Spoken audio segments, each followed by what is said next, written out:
आपका हमारी आध्यात्मिक यात्रा में हार्दिक स्वागत है। आप सुन रहे हैं शिव महापुराण, जो सनातन धर्म के ही अनमोल ग्रंथों में से एक है। इस श्रृंखला में हम आपके लिए ही इस दिव्य ग्रंथ के प्रत्येक अध्याय का शाश्वत पाठ प्रस्तुत करेंगे। आइए इस ज्ञान और धर्म की ही यात्रा को आरंभ करें। भगवान महादेव की महिमा और उपदेश से ही सजी इस पावन कथा के साथ ही ओम नमः शिवाय। सूर्य कुमार खंड प्रारंभ। पहला अध्याय, शिव विवाह।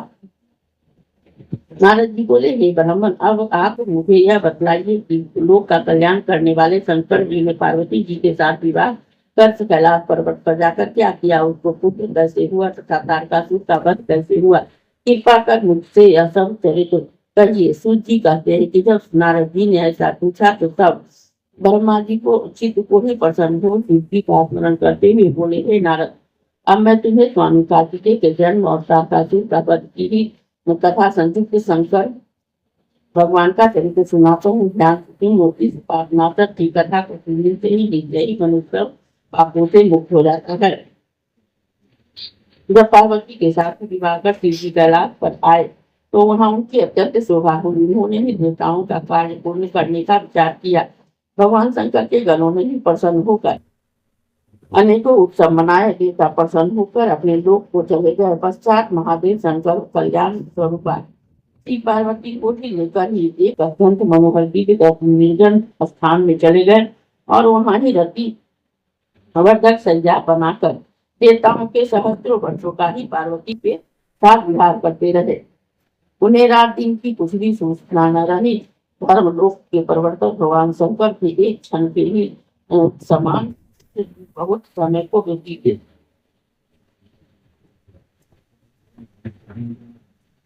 कर दिया। यह देखकर ही समस्त इंद्रादिक देवताओं ने जो मेरी पर्वत पर गोष्ठी की और यह विचार किया कि शंकर ने अब तक कोई पुत्र उत्पन्न नहीं किया है, अब ये किस लिए विलप कर रहे हैं। तब मुझे ब्रह्मा को आदमी बनाकर इस अपेक्षा विष्णु जी के पास गए, अपना अभिष्ट कहा और यह भी निवेदन किया कि हजारों वर्षों से भगवान रस क्रीड़ा में रत हैं, अब इससे विरत नहीं होते।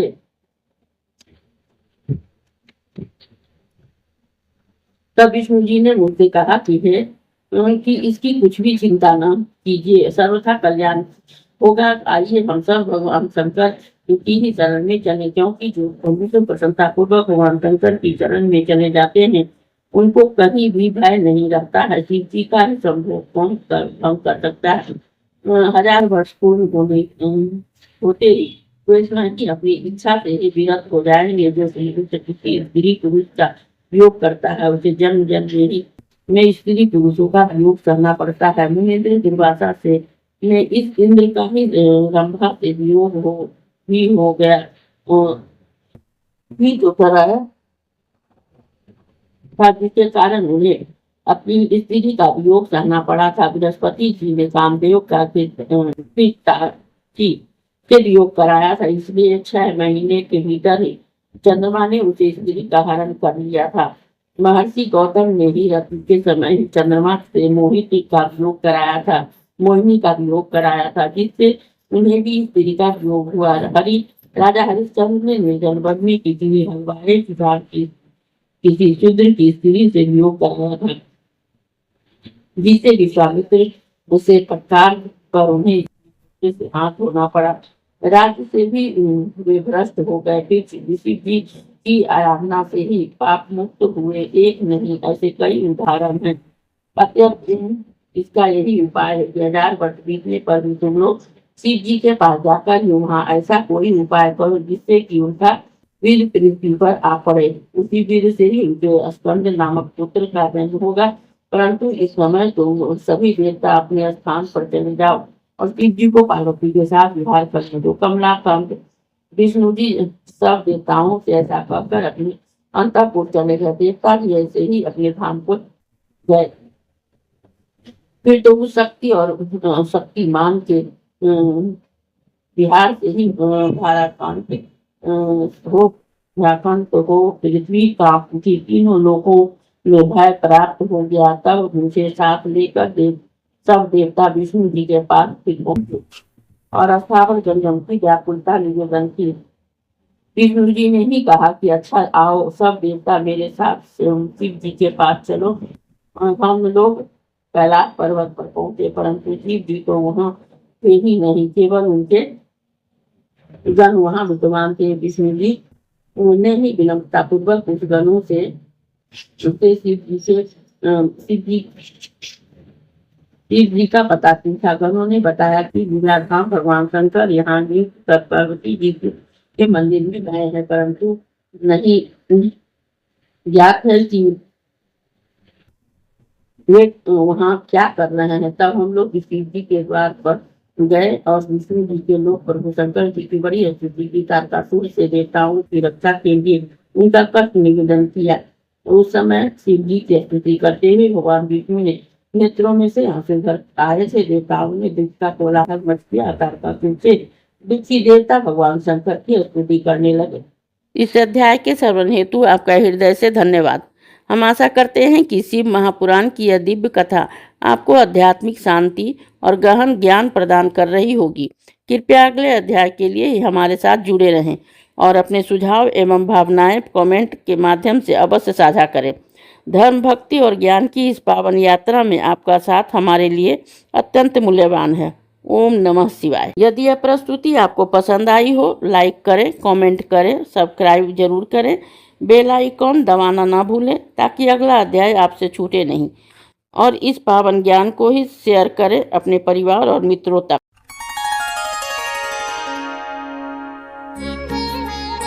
आपका हमारी आध्यात्मिक यात्रा में हार्दिक स्वागत है। आप सुन रहे हैं शिव महापुराण, जो सनातन धर्म के ही अनमोल ग्रंथों में से एक है। इस श्रृंखला में हम आपके लिए ही इस दिव्य ग्रंथ के प्रत्येक अध्याय का शाश्वत पाठ प्रस्तुत करेंगे। आइए इस ज्ञान और धर्म की ही यात्रा को आरंभ करें।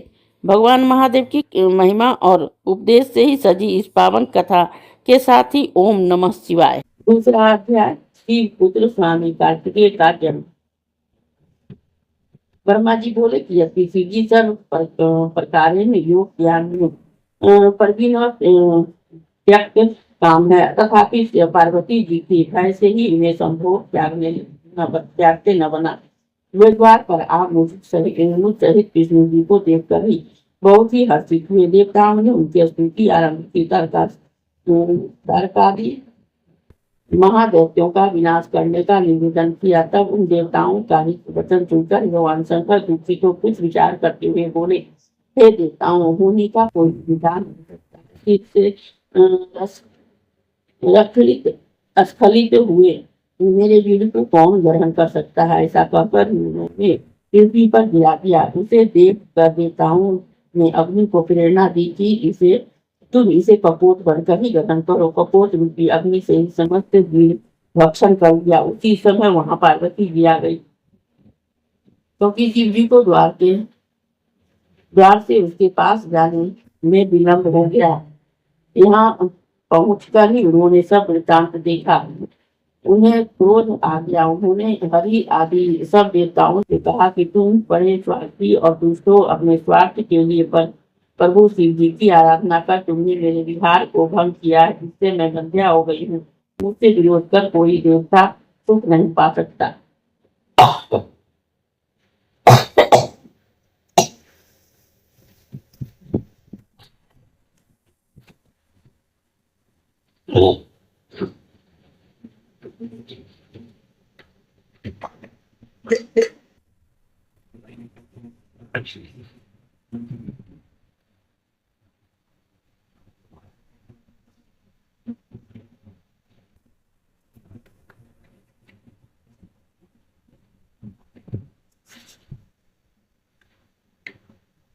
ऐसा कहकर पार्वती जी ने विष्णु आदि सब देवताओं को साथ दे दिया। पार्वती जी के क्रोध से अग्नि प्रशोभित हो गई।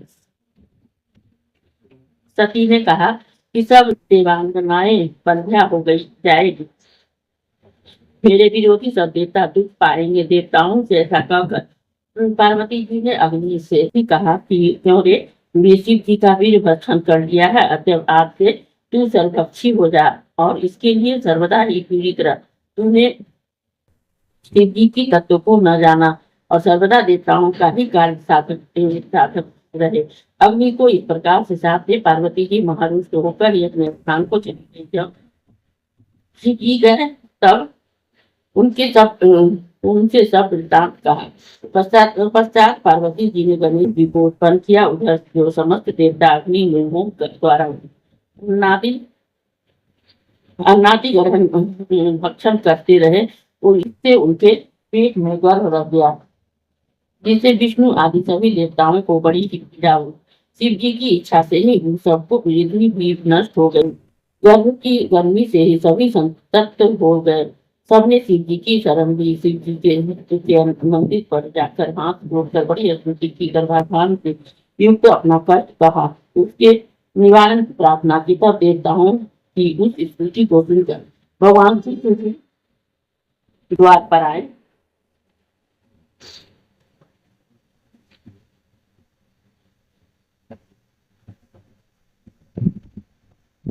वहां देवता खड़े थे। शिव जी को देखकर देवताओं ने कहा कि हे शंभु शिव महेश्वर, हम इस वृक्ष को से जलते हैं, हमारी रक्षा कीजिए, हम आपकी शरण है। आपके बिना देवताओं का कष्ट कोई दूर नहीं कर सकता। तब उसके इस दीन वचनों को सुनकर ही भक्तवत्सल शंकर जी ने हंसकर कहा, हे विष्णु, हे ब्रह्मा, हे देवताओं, में जो कहता हूँ सुनो।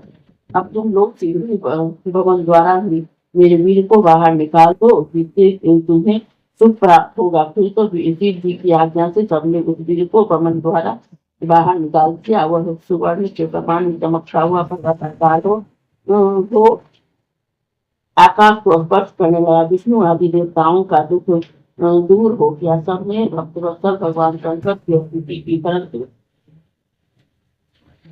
अग्नि फिर भी सुखी नहीं हुई। उसका हृदय जलता ही रहा। तब उसने देवादेव शंकर की स्तुति की और कहा कि मैं बड़ा ही मूर्ख हूँ, मेरा अपराध क्षमा कर मेरा ताप को हरण कीजिए। आप दीन वत्सल कल्याणकारी और परमेश्वर हैं।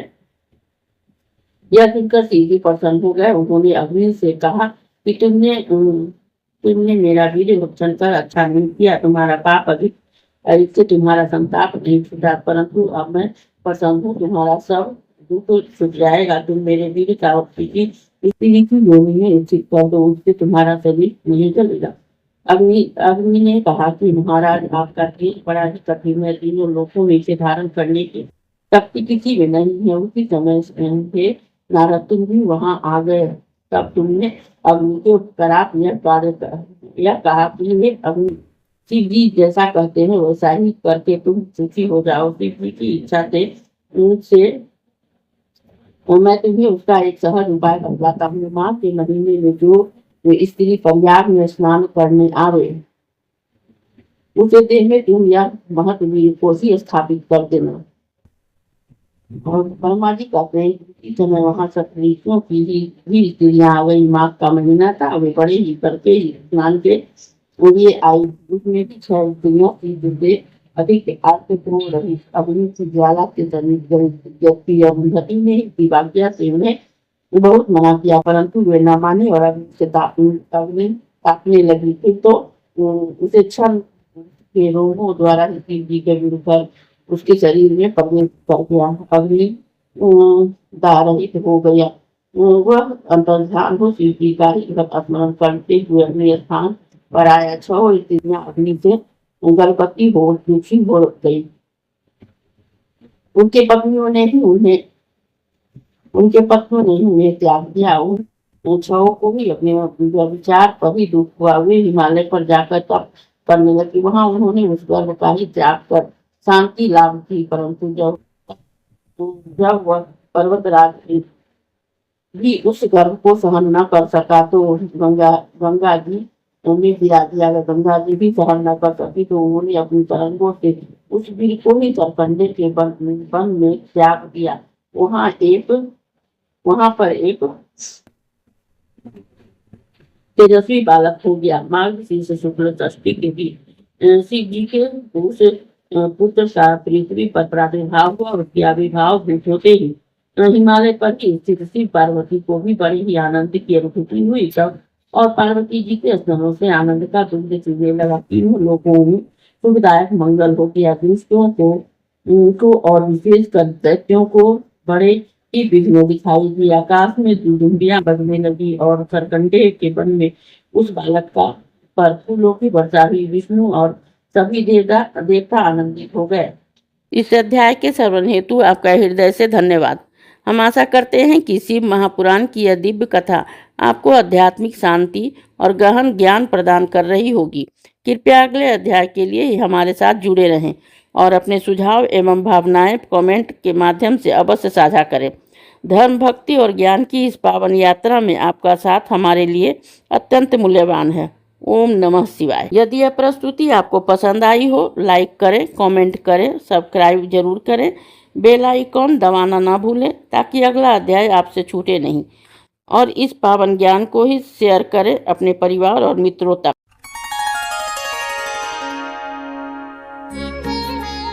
आपका हमारी आध्यात्मिक यात्रा में हार्दिक स्वागत है। आप सुन रहे हैं शिव महापुराण, जो सनातन धर्म के ही अनमोल ग्रंथों में से एक है। इस श्रृंखला में हम आपके लिए ही इस दिव्य ग्रंथ के प्रत्येक अध्याय का शाश्वत पाठ प्रस्तुत करेंगे। आइए इस ज्ञान और धर्म की ही यात्रा को आरंभ करें। भगवान महादेव की महिमा और उपदेश से ही सजी इस पावन कथा के साथ ही ओम नमः शिवाय। तीसरा अध्याय, स्वामी कार्तिकेय का चरित्र। नारद जी बोले, हे प्रहलाद, हे सृष्टि के कर्ता एवं इसके पश्चात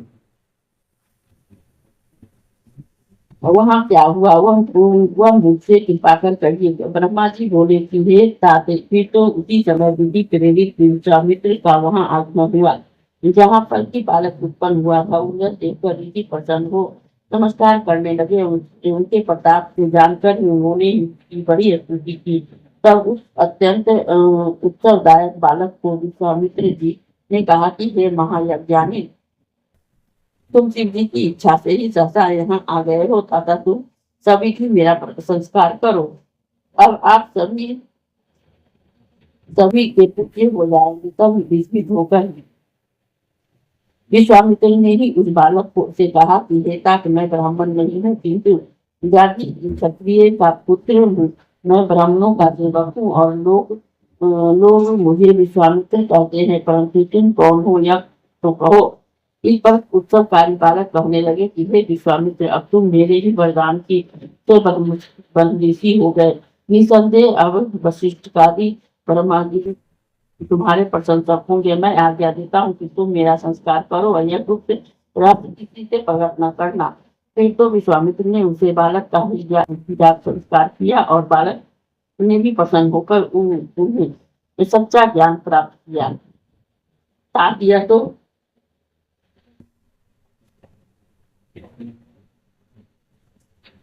यह तो मैंने तुमसे उस बालक की एक लीला कही है। अब उसकी दूसरी लीला भी सुनो। उसी समय जो श्वेत नामक एक ऋषि एक दूसरे महर्षि ब्रह्म ऋषि ने ही उस दिव्य और परम बालक को आकर देखा, तो उसका आलिंगन कर और चुंबन कर ही उन्होंने उसे शक्ति और शस्त्र अर्पण किए।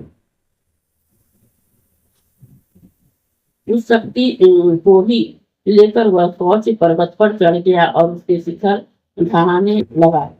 यह देखकर उसे 10 वीर राक्षस मारने आए, परंतु कुमार ने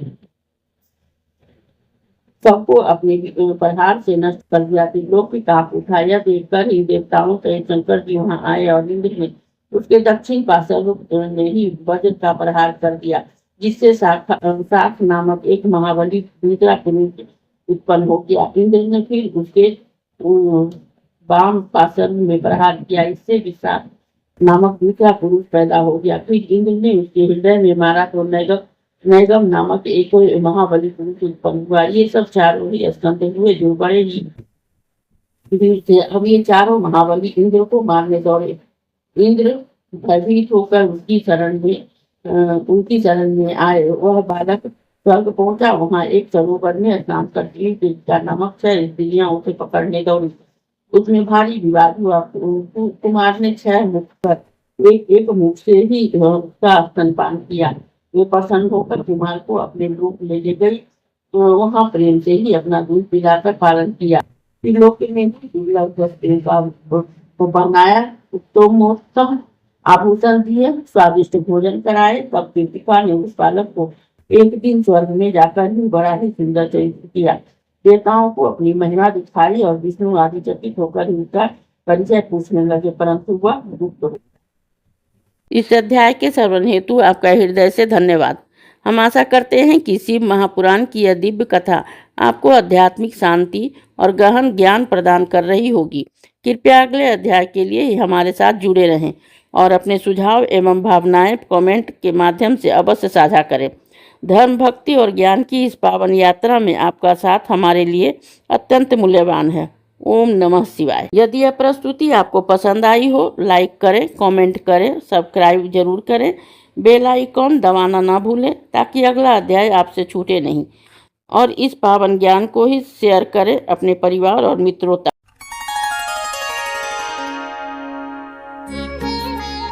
आपका हमारी आध्यात्मिक यात्रा में हार्दिक स्वागत है। आप सुन रहे हैं शिव महापुराण, जो सनातन धर्म के ही अनमोल ग्रंथों में से एक है।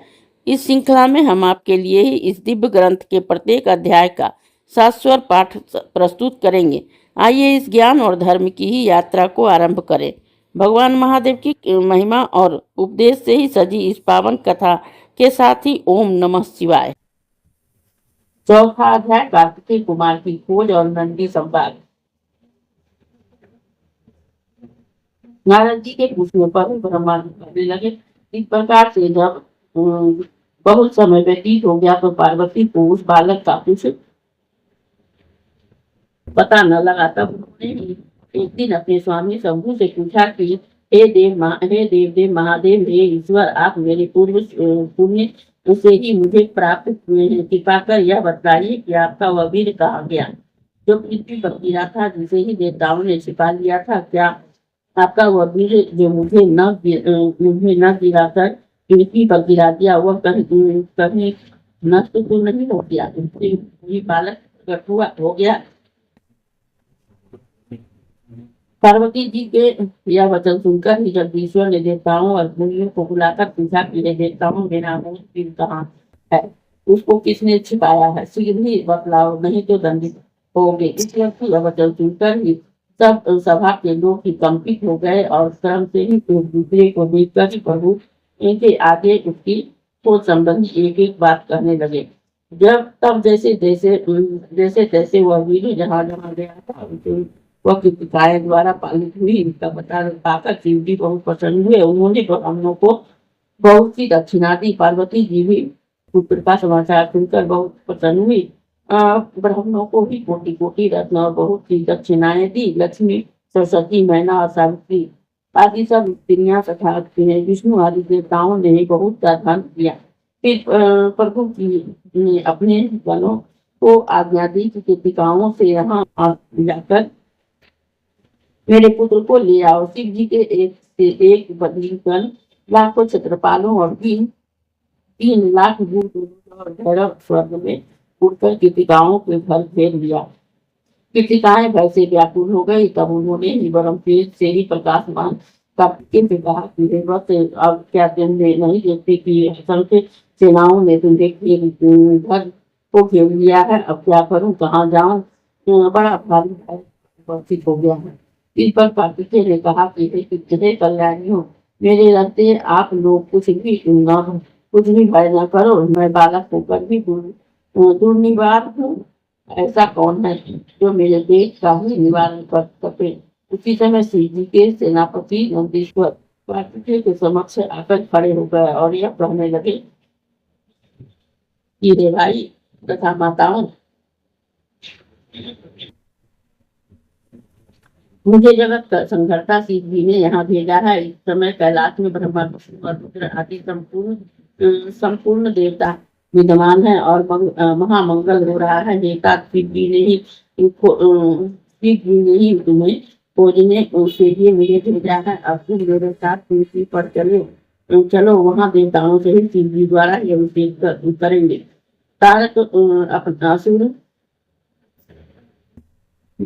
को मारने के लिए भी तुमको सभी प्रकार के अस्त्र प्रदान करेंगे। तुम विश्व संहर्ता के पुत्र हो, तुमको ये कृतिकाएं क्या रख सकेगी? जैसे जैसे सूखा वृक्ष अपने गोहर में नहीं रख सकता, वैसे ही ये तुम्हें रखने में समर्थ नहीं है। तुमको सारे संसार के प्रकाश हो, इसके घर में तुम्हारी शोभा नहीं हो सकती।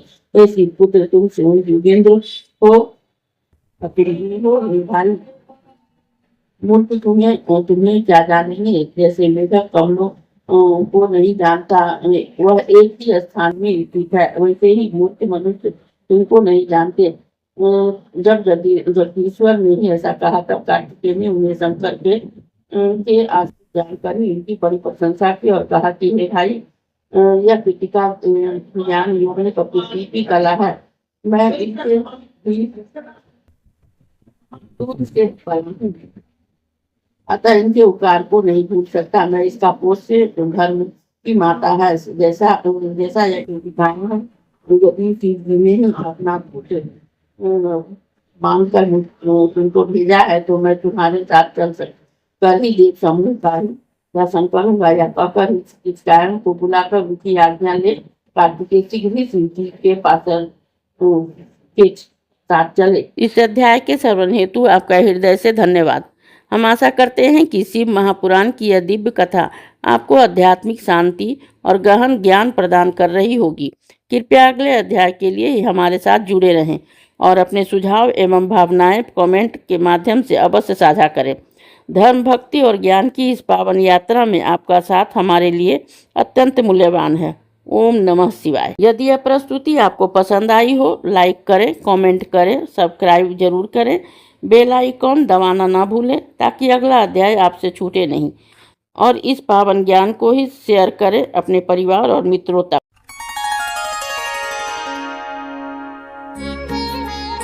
आपका हमारी आध्यात्मिक यात्रा में हार्दिक स्वागत है। आप सुन रहे हैं शिव महापुराण, जो सनातन धर्म के ही अनमोल ग्रंथों में से एक है। इस श्रृंखला में हम आपके लिए ही इस दिव्य ग्रंथ के प्रत्येक अध्याय का शाश्वत पाठ प्रस्तुत करेंगे। आइए इस ज्ञान और धर्म की ही यात्रा को आरंभ करें। भगवान महादेव की महिमा और उपदेश से ही सजी इस पावन कथा के साथ ही ओम नमः शिवाय। 5वां अध्याय, कुमाराभिषेक। ब्रह्मा जी बोले कि उस समय एक बड़ा ही सुंदर रथ दिखाई दिया, जिसमें 100 पहिए लगे थे, जो विश्वकर्मा का बनाया हुआ था, तो जो बड़ा ही मनोहर और वेगवान था। पार्वती जी ने उसे भेजा था और पार्षद चारों तरफ से घेरे हुए थे। वह रथ वहीं आकर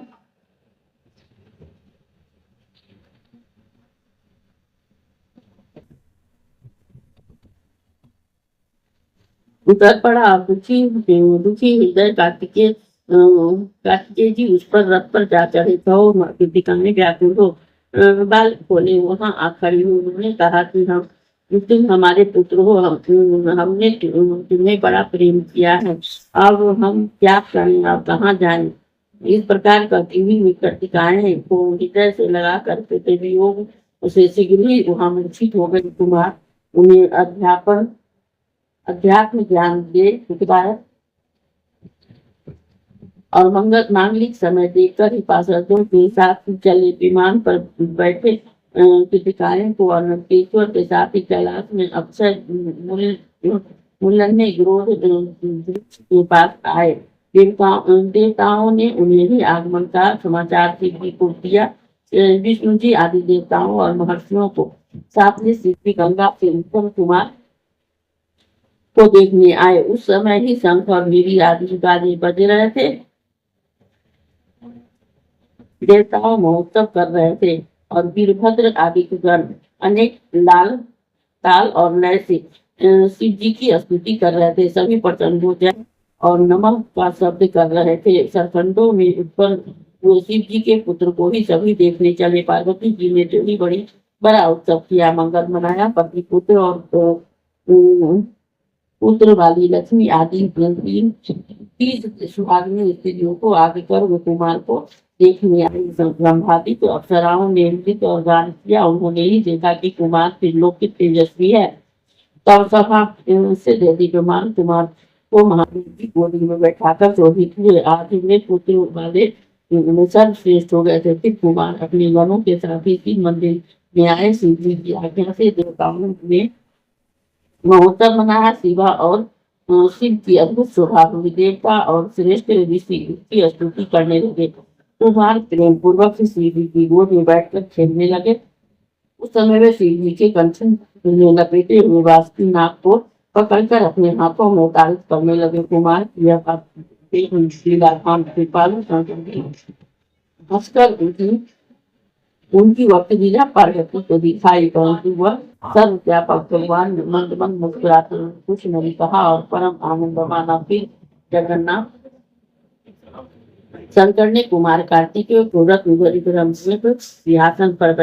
सिंहासन पर सब तीर्थों से आए हुए जलों को वेद मंत्रों से ही पवित्र करके 100 रत्न कलशों से में स्नान कराया और बड़ी प्रसन्नता की। फिर विष्णु जी रत्नसार निर्मित के बाजूबंद दमयंती माला और अपना चक्र प्रदान किया। शिव जी ने भी कुमार को सूर्य की नाक पर शक्ति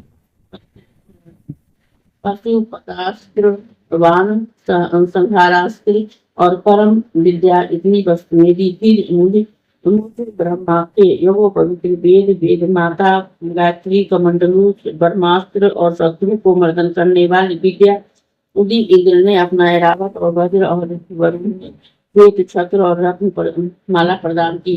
उसने मन के समान ही गमन करने वाला शीघ्रगामी एक रथ और कवच तथा यमराज ने दंड और समुद्र ने ही अमृत कलश लाकर दिया। कुबेर ने अपनी गदा दी और शंकर ने भी अपनी सूंड दिया। इस प्रकार सब देवताओं ने उन्हें नाना प्रकार के शस्त्र और उपाय दिए। पार्वती जी ने चिरंजीवी रखने का आशीर्वाद किया। लक्ष्मी ने दिव्य संपदा और एक मनोहर हार दिया। सवित्री ने भी से सभी सिद्धियां तथा और भी जो भी देवियां वहां आई थी उन सभी ने बालक को पलना के लिए यथा शाक्य पदार्थ दिए। उनके भी अलग महोत्सव हुए। इसी पार्वती अत्यंत भी प्रसन्न थे, यहाँ तक कि रुद्र की इच्छा अनुसार ही सबको वर देने पर तत्पर हो गए थे। सब देवताओं ने से कहा कि वर मांगो। तब ब्रह्मा जी ने कहा कि यह सारा चरित्र तो तारकासुर के वध का है। अब हम सभी लोग उन्हें मारने चलते हैं। इस मांगलिकता के लिए आप कुमार को आज्ञा दे कि वह हमारे साथ चले। विभु ने आज्ञा दे दी। शिवाज्ञा ने सभी कुमार को अग्रणी बनाकर उस ओर चले। उधर कैलाश से बाहर निष्ठा विष्णु जी की आज्ञा से ही उस पर्वत के निकट ही एक बड़ा ही मनोहर नगर बनाया दिया गया था। साथ ही कुमार के स्वयं निवास के लिए भी वह अत्यंत मनोहर बड़ा रमणीक राजमहल बनवाकर एक अद्भुत सिंहासन पर रखवा दिया। वहां वे आकर निवास किए। इस प्रकार से अन्य सभी देवताओं ने उनका वहां सादर से अभिवादन किया। कुमार ने सबके स्वामित्व को ग्रहण किया। इस अध्याय के श्रवण हेतु आपका हृदय से धन्यवाद। हम आशा करते हैं कि शिव महापुराण की यह दिव्य कथा आपको आध्यात्मिक शांति और गहन ज्ञान प्रदान कर रही होगी। कृपया अगले अध्याय के लिए हमारे साथ जुड़े रहें और अपने सुझाव एवं भावनाएं कमेंट के माध्यम से अवश्य साझा करें। धर्म, भक्ति और ज्ञान की इस पावन यात्रा में आपका साथ हमारे लिए अत्यंत मूल्यवान है।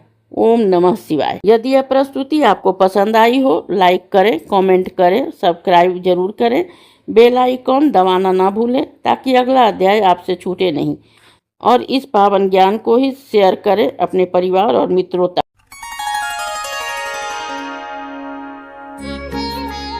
आपका हमारी आध्यात्मिक यात्रा में हार्दिक स्वागत है। आप सुन रहे हैं शिव महापुराण, जो सनातन धर्म के ही अनमोल ग्रंथों में से एक है।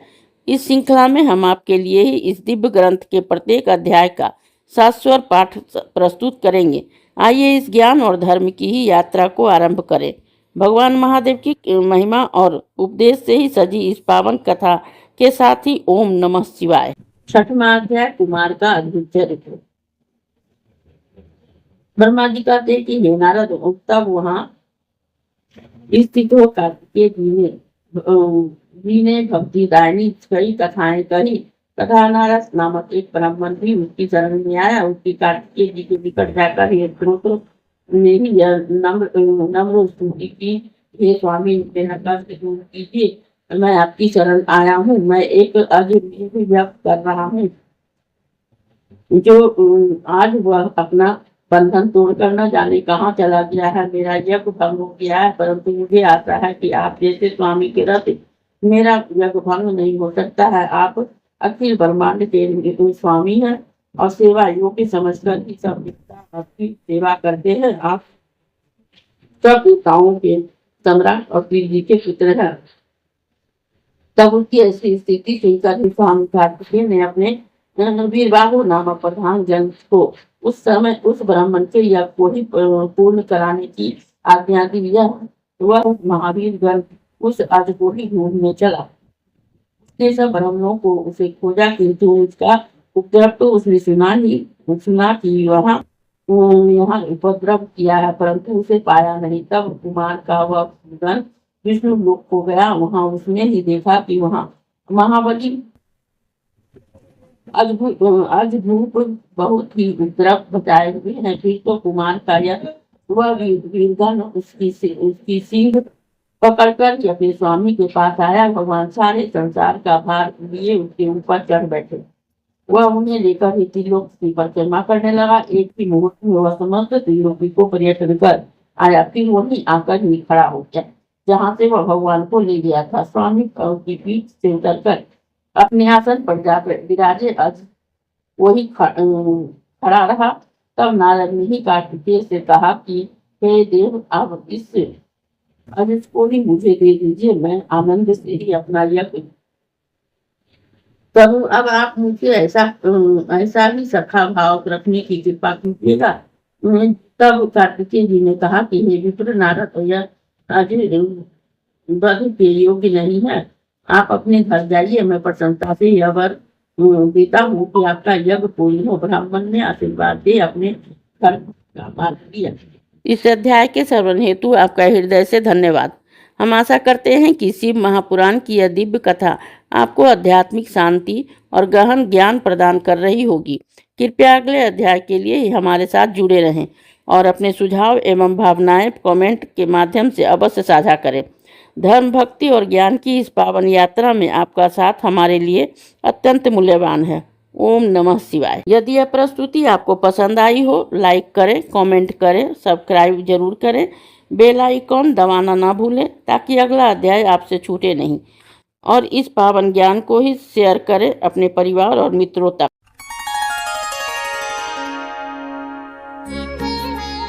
आपका हमारी आध्यात्मिक यात्रा में हार्दिक स्वागत है। आप सुन रहे हैं शिव महापुराण, जो सनातन धर्म के ही अनमोल ग्रंथों में से एक है। इस श्रृंखला में हम आपके लिए ही इस दिव्य ग्रंथ के प्रत्येक अध्याय का शाश्वत पाठ प्रस्तुत करेंगे। आइए इस ज्ञान और धर्म की ही यात्रा को आरंभ करें। भगवान महादेव की महिमा और उपदेश से ही सजी इस पावन कथा के साथ ही ओम नमः शिवाय। 7वां अध्याय, उदाहरण वर्णन।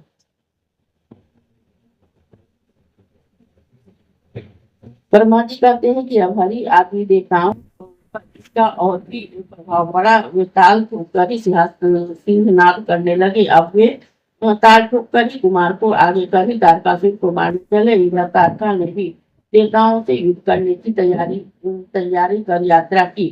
तब उसकी भारी सेना को आते देख कर भी बड़े बल से ही सिंहनाद करने लगे, जिसने दैत्यों को आश्चर्यचकित कर दिया था। उस समय शिव जी की माया से प्रेरित होकर यह आकाशवाणी हुई कि हे देवताओं, इस कुमार को अग्रसर कर युद्ध करो। तुम लोग संग्राम में दैत्यों को जीतकर ही विजय होगी।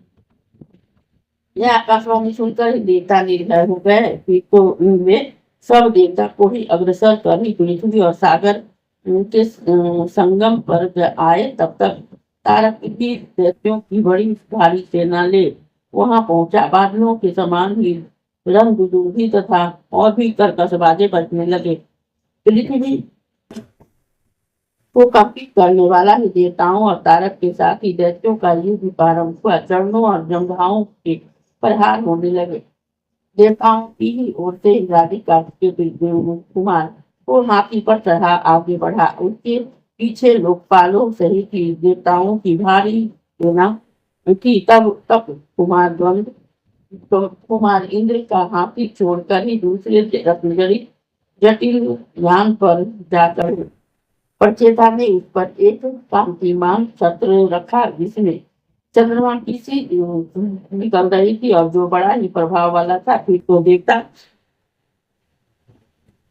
और दैत्य अपनी सेना को ही व्यूहबद्ध कर ही ऐसा घोर गर्जन करने लगे, जिसे सुनकर कायर भागने और सूर्य सूची होने लगे। इस समय दोनों पक्षों के भयानक युद्ध आरंभ किया। क्षण मात्र में ही पृथ्वी रुंड मुंडों से ही व्याप्त हो गई। सैकड़ों और हजारों वीर कट कर पृथ्वी पर गिरने लगे, कबंध नाचने लगे, रक्त की ही नदियां बहने लगी। सैकड़ों भूत प्रेत आ गए, गीदड़ और गिदड़ी अनेक प्रकार के मांस भक्षण करने लगे। इस प्रकार से महाबली तारक ने एक बड़ी सेना लेकर देवताओं पर प्रचंड अवकाश आक्रमण किया।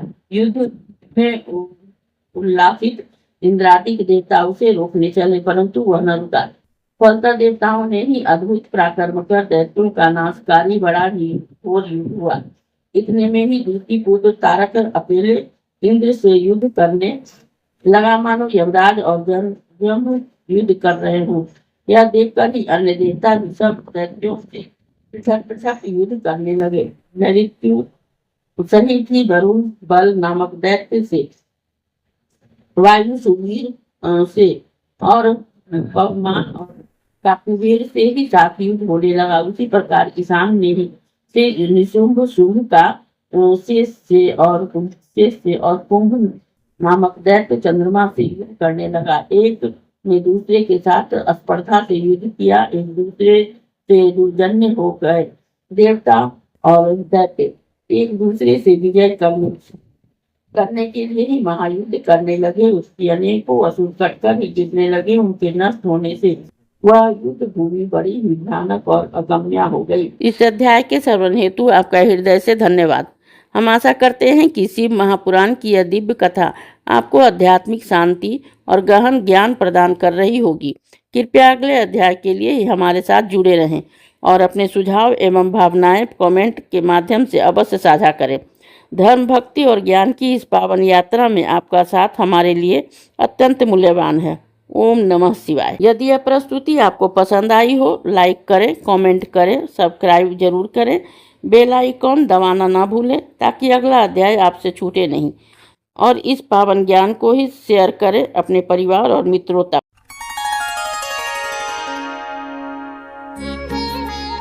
आपका हमारी आध्यात्मिक यात्रा में हार्दिक स्वागत है। आप सुन रहे हैं शिव महापुराण, जो सनातन धर्म के ही अनमोल ग्रंथों में से एक है। इस श्रृंखला में हम आपके लिए ही इस दिव्य ग्रंथ के प्रत्येक अध्याय का शाश्वत पाठ प्रस्तुत करेंगे। आइए इस ज्ञान और धर्म की ही यात्रा को आरंभ करें। भगवान महादेव की महिमा और उपदेश से ही सजी इस पावन कथा के साथ ही ओम नमः शिवाय। आठवां अध्याय देवताओं और दैत्यों का समान युद्ध। ब्रह्मा जी बोले, हे नारद, जब इस प्रकार से देवताओं और दैत्यों के विनाशकारी युद्ध आरंभ किया गया तो दैत्येंद्र तारक ने अपने परम शक्ति उठाकर ही इंद्र पर चला दिया, जिससे कि इंद्र घायल हो तत्काल ही रावत से गिर पड़े और सुरेश्वर को बड़ी व्याकुलता आई। इसी प्रकार अपनी रंग सुतलता के असुरों ने तो सभी लोकपालों को परास्त कर दिया और अन्य देवताओं को भी मार मार कर भगा दिया। असुर जही को सिंहनाद करने लगे, बड़ा ही कोलाहल मचा। यह देखकर ही वीरभद्र को बड़ा ही क्रोध हुआ। वह वीरगणों से बेष्टित हो तारक के निकट उसे भीषण मार करने लगे। जय दैत्य मिलकर ही उनसे भीषण युद्ध करने लगे। त्रिशूल, पास, खड़ग और पट्टी आदि आयुधों से ही का प्रयोग हुआ। उसी समय वीरभद्र ने त्रिशूल मारकर तारक को अत्यंत घायल कर दिया। वह क्षण मात्र के लिए ही मूर्ति को पृथ्वी पर गिर पड़ा। जब चेतना आई तब वीरभद्र पर अपनी शक्ति का प्रहार करने लगा। तारक बड़ा ही प्रबल और सम्मत था। उसने संकेत कर सब दैत्यों को देवताओं पर प्रेरित कर दिया। देवता भी संगठित हो उस पर ही अनेकों अस्त्र शस्त्र बरसाने लगे। रोमहर्षण युद्ध हुआ। वीरभद्र और तारक बड़े ही वेग से युद्ध करने लगे, मानो बुध और मंगल युद्ध कर रहे हो। हे नारद, तब वीरभद्र ने इस युद्ध को देखकर ही शिव जी के उनके प्रिय तुम वीरभद्र के पास गए और बोले कि हे महावीर वीरभद्र, तुम अपने ही गणों से के अगुआ अवश्य हो, परंतु तुम्हारे द्वारा तारक का वध होना ठीक नहीं है, अतः तुम युद्ध से हट जाओ। तब वीरभद्र ने तुमसे हाथ जोड़कर कहा कि हे मुनिवर, आप देखते रहिए, मैं तारक को कभी अभी मारता हूँ। मेरे रहते मेरे स्वामी युद्ध करे या कोई शोभा नहीं। ऐसा कहकर अपने परमथ गणों से ही साक्षी शिव जी का स्मरण कर वीरभद्र तारक से युद्ध करने लगे। सबने उसके सभी गण 3 नेत्र वाले थे और स्वयं वृषभ पर चढ़कर युद्ध कर रहा था। बलि दैत्य देवताओं के साथ ही विकट संग्राम करने लगे। कुछ ही देर में वीरभद्र के प्रबल प्राणों गणों से ही भीषण मार कर ही असुरों को परास्त कर दिया। असुर युद्ध स्थल छोड़कर चले गए। तभी अपनी सेना को भागते देखकर क्रोध हो देवताओं को मारने लगा। 10,000 भुजाएं धारण कर ही सिंह पर चढ़े बड़े वेग से ही अपने 3 द्वार देवताओं को रणस्थल में ही गिराने लगा। तब उसके इस पराक्रम को ही देख कर गणों के अग्रणी वीरभद्र ने ही उसे मारने के लिए बड़ा ही कोप किया और शिव जी का चरण कमल का स्मरण कर ही अपना त्रिशिक नामक अस्त्र उठा लिया। परंतु महापौत्री तारक ने ही भीषण संग्राम कर उसी क्षण ही वीरभद्र को मारकर युद्ध भूमि में भगा दिया। फिर तो उस महाकुपित असुर ने ही देवताओं पर अपने बाणों को झड़ी लगा दी। देवता युद्ध भूमि छोड़ भागने लगे और उनके भागते देख कर ही स्वयं विष्णु जी अपने आयुधों सहित ही उससे कुछ युद्ध के लिए ही आगे बढ़े। विष्णु और तारक भी महायुद्ध हुआ। उस रोमहर्षण युद्ध को सभी बड़े ध्यान से देखने लगे। हरि ने बड़े वेग से दैत्य पर अपनी गदा का प्रहार किया, परंतु उसी क्षण ही उस दैत्य ने शीघ्र बाण मारकर उसको 2 टुकड़े कर दिए। तब भगवान ने क्रुद्ध होकर अपना शंख धनुष से उठाकर सब पर बाण चढ़ाकर ही उस असुर नायक पर प्रहार किया। असुर इससे उसके बाणों को काटने लगा। फिर शक्ति उठाकर विष्णु जी को मारा तो वह मूर्छित हो पृथ्वी पर गिर पड़े, परंतु क्षण मात्र में ही उठकर उन्होंने अपना सुदर्शन चक्र चला दिया। चक्र के ही ताड़ित असुर पृथ्वी पर गिर पड़ा। फिर उठकर वह चक्र को छेदते हुए करने लगा। विष्णु जी उस पर ही पुनः गदा का प्रहार करने लगे। इस अध्याय के श्रवण हेतु आपका हृदय से धन्यवाद। हम आशा करते हैं कि शिव महापुराण की यह दिव्य कथा आपको आध्यात्मिक शांति और गहन ज्ञान प्रदान कर रही होगी। कृपया अगले अध्याय के लिए हमारे साथ जुड़े रहें और अपने सुझाव एवं भावनाएं कमेंट के माध्यम से अवश्य साझा करें। धर्म, भक्ति और ज्ञान की इस पावन यात्रा में आपका साथ हमारे लिए अत्यंत मूल्यवान है। ओम नमः शिवाय। यदि यह प्रस्तुति आपको पसंद आई हो, लाइक करें, कमेंट करें, सब्सक्राइब जरूर करें, बेल आइकॉन दबाना ना भूलें ताकि अगला अध्याय आपसे छूटे नहीं, और इस पावन ज्ञान को ही शेयर करें अपने परिवार और मित्रों तक।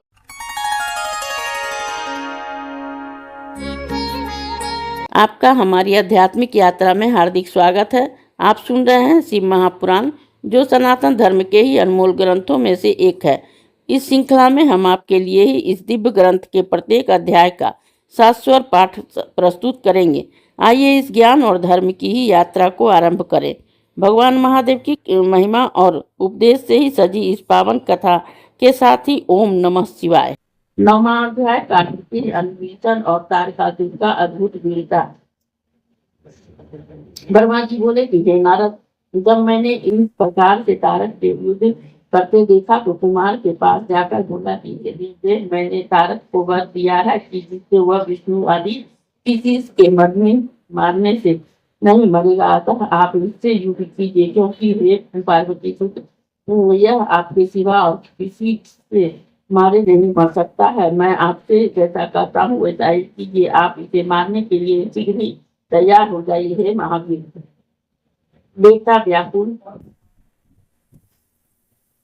व्याकुल हो गए, इसकी रक्षा कीजिए। हे नारद, मेरे इस वाणी को सुनकर ही शंकर तनय कुमार ने हंसते हुए कहा, तथास्तु कहा। फिर वे महाशंभु महाप्रभु रथ से उतरकर पैदल हो गया और एक परम कांतिमान उल्टा के समान ही अपनी शक्ति को उठा लिया। तब देवताओं को मारने वाले तारक ने उसे देखकर कहा, क्या शत्रुओं का पर प्रहार करने वाला यह कुमार यही है? परंतु मैं यह एक भी वीर इस कुमार को और सब वीरों सहित ही तुम्हारे पर लोकपालों और गणों को युद्ध में मार सकता हूँ। ऐसा कहकर वहाँ महाबली कुमार की एक और बकरी दृष्टि से देखता हुआ अपनी एक परम अद्भुत शक्ति के धारण कर युद्ध करने चला। फिर देवताओं ने कहा कि अरे मूर्खों, तुमने इस समय बालक को मेरे सामने क्यों कर दिया है? क्या तुम सबों को और विशेष कर इस विष्णु को ऐसा करते लज्जा नहीं आती है? परंतु क्यों आती? वह विष्णु को सर्वदा ही निर्मला से दोषी, छली और अभिदेशी है। इस प्रकार से स्थिति में न जाने कितने छल और पाप हुए हैं। यह इंद्र भी तो ऐसा ही है। इस दोनों पापियों के बल से तो तुम लोग रंग हुए विजय नहीं हो सकते। अरे मुझो, तुम अपनी प्राण त्यागने क्यों चले आए हो? ये दोनों तो बड़े ही स्वार्थी हैं। धर्म के जाने बिना ही सब कृत्य निष्फल हो जाते हैं। दोनों तो बड़े ही झूठ है।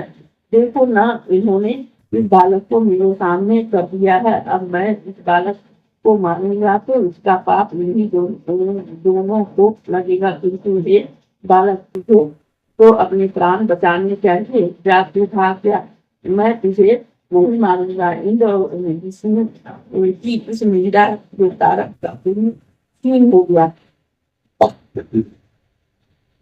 इस समय इंद्र ने अपना बदन चलाकर उस पर प्रहार दिया।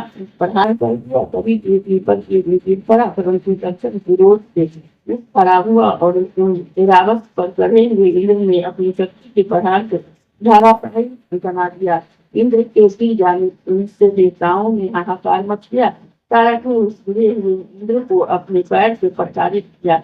इससे भी उसका धर्म छीन गया। यह देखकर ही विष्णु जी ने उस पर अपना चक्र चला दिया। विष्णु के चक्र से तारित कर धाराशाही बना दिया, परंतु वह शीघ्र ही पड़ा और अपनी प्रचंड शक्ति से विष्णु जी को मारा। तो वे ही तत्काल मूर्ति को पृथ्वी पर गिर पड़े और देवताओं में हाहाकार मच गया। विष्णु जी जब तक उठे कि वीरभद्र ने अपना चंड शूल देकर उस प्रतापशाली दैत्य का आक्रमण कर दिया। ये लगने से ही दाता तो भूमि पर गिर पड़ा, किंतु तक्षण ही रुक गया। उसने अपनी शक्ति चला वीरभद्र को ही धाराशाही कर दिया। वीरभद्र ने आ गई। देवता हाहाकार करने लगे। तारकासुर महाकाल के समान चमकने लगा। इतने में ही वीरभद्र कर फिर उसे मारने चला। तब तक कुमार ने आगे बढ़कर उसे प्रणाम कर दिया। इस अध्याय के श्रवण हेतु आपका हृदय से धन्यवाद। हम आशा करते हैं कि शिव महापुराण की यह दिव्य कथा आपको आध्यात्मिक शांति और गहन ज्ञान प्रदान कर रही होगी। कृपया अगले अध्याय के लिए हमारे साथ जुड़े रहें और अपने सुझाव एवं भावनाएं कमेंट के माध्यम से अवश्य साझा करें। धर्म, भक्ति और ज्ञान की इस पावन यात्रा में आपका साथ हमारे लिए अत्यंत मूल्यवान है। ओम नमः शिवाय। यदि यह प्रस्तुति आपको पसंद आई हो, लाइक करें, कमेंट करें, सब्सक्राइब जरूर करें, बेल आइकॉन दबाना ना भूलें ताकि अगला अध्याय आपसे छूटे नहीं, और इस पावन ज्ञान को ही शेयर करें अपने परिवार और मित्रों तक।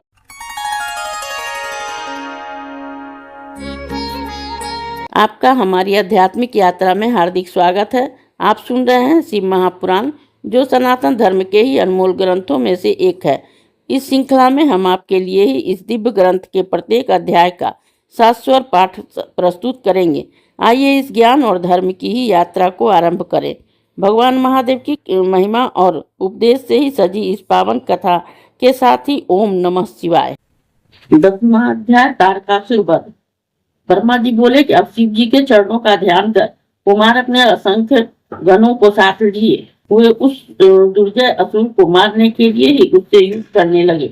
देवताओं ने जय जयकार की और ऋषियों ने अपनी श्रेष्ठ वाणी से उनकी स्तुति की। तारकासुर और कुमार का भयानक युद्ध आरंभ हुआ।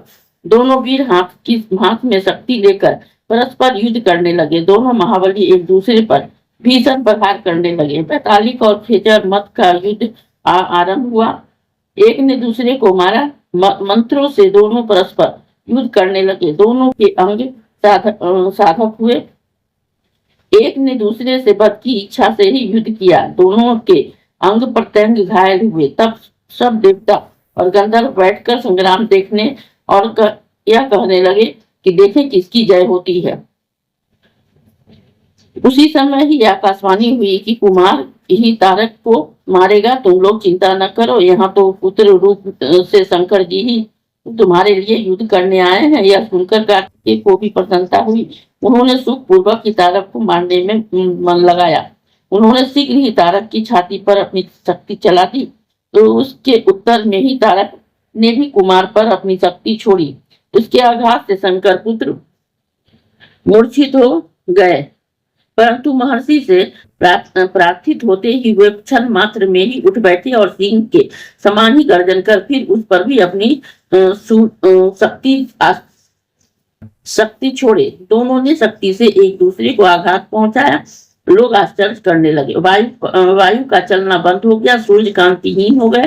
पृथ्वी में भूचाल आ गया। तब से दुखी हिमालय आदि पर्वत कुमार के पास आए। कुमार ने कहा कि भय न करो, सब ठीक होगा। मैं तुम्हारे देखते इस पापी का वध करूंगा। ऐसा कहकर पार्वती जी और शंकर जी को ही मन प्रणाम करते हुए तारक को मारने के लिए कुमार ने अपनी एक प्रबल शक्ति उठा ली। शीघ्र ही उसे चलाकर असुर की छाती में मारा, तो वह शीघ्र ही विशीर्ण होकर पृथ्वी पर गिर पड़ा। महाबली असुर सबके देखते देखते नष्ट हो गया। कुमार ने फिर उस पर भी प्रहार न किया। फिर तो निर्भय हो देवताओं से सब असुरों को मार भगाया। बचे हुए असुर कुमार की शरण में आए। दैत्यों की सेनाएं नष्ट हो गई। इंद्रादिक विजयी हुए। त्रिलोकी में महा आनंद हुआ, छा गया। विजयी कुमार अपने गणों को साथ ले माता पार्वती के पास आए। पार्वती जी ने स्नेह पूर्वक कुमार को अपनी गोद में बैठाकर प्यार करने लगी। देवताओं ने फूल बरसाकर उसका अभिवादन किया। गाने बजाने का अपूर्व उत्सव हुआ। देवताओं और गणों ने जाकर उनकी स्तुति की। शंकर जी प्रसन्न हो जगदम्बा पार्वती को साथ ले अपने गणों सहित कैलाश पर चल दिए। इस अध्याय के श्रवण हेतु आपका हृदय से धन्यवाद। हम आशा करते हैं कि शिव महापुराण की यह दिव्य कथा आपको आध्यात्मिक शांति और गहन ज्ञान प्रदान कर रही होगी। कृपया अगले अध्याय के लिए हमारे साथ जुड़े रहें और अपने सुझाव एवं भावनाएं कमेंट के माध्यम से अवश्य साझा करें। धर्म, भक्ति और ज्ञान की इस पावन यात्रा में आपका साथ हमारे लिए अत्यंत मूल्यवान है। ओम नमः शिवाय। यदि यह प्रस्तुति आपको पसंद आई हो, लाइक करें, कमेंट करें, सब्सक्राइब जरूर करें, बेल आइकॉन दबाना ना भूलें ताकि अगला अध्याय आपसे छूटे नहीं। और इस पावन ज्ञान को ही शेयर करें अपने परिवार और मित्रों तक।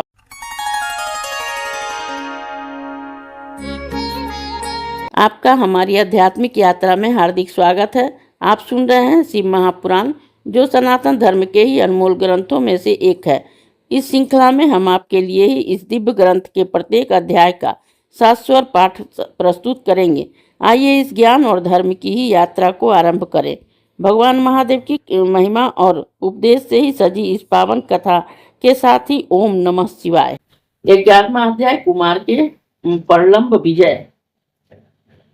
ब्रह्मा जी बोले, हे नारद, इसी समय बानासुर नामक दैत्य से पीड़ित कौच नामक पर्वत ने कुमार के पास आकर उनकी बड़ी स्तुति की और कहा कि हे प्रभु, मुझे बानासुर बड़ा ही कष्ट दे रहा है, आप मेरी रक्षा कीजिए।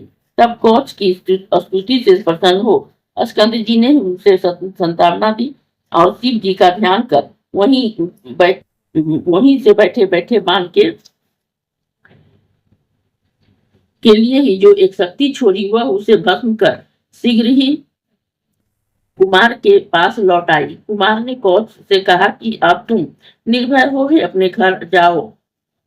वह दैत्य नष्ट हो गया। राजा कौच कुमार का यह वचन सुनकर उसकी स्तुति कर अपने घर लौट गया। वहां जाकर ही उसने शंकर जी के प्रसन्नार्थ उनके 3 लिंगों की स्थापना की। प्रतिज्ञेश्वर, कपालेश्वर और कुमारेश्वर, ये तीनों लिंग सिद्धिदायक है। फिर भी देवगुरु बृहस्पति को आगे कर ही सब देवताओं ने कैलाश में जाने की इच्छा की, तो वहां प्रलंबासुर नामक दैत्य उपद्रव करने लगा। उससे पीड़ित हो शेष जी का पुत्र कुमुद कुमार की शरण आया। गिरजापुत्र की बड़ी स्तुति की। कुमार ने प्रसन्न हो शक्ति चला प्रलंब का संहार कर दिया। वह असुर अपने अनुचरों सहित ही मारा गया।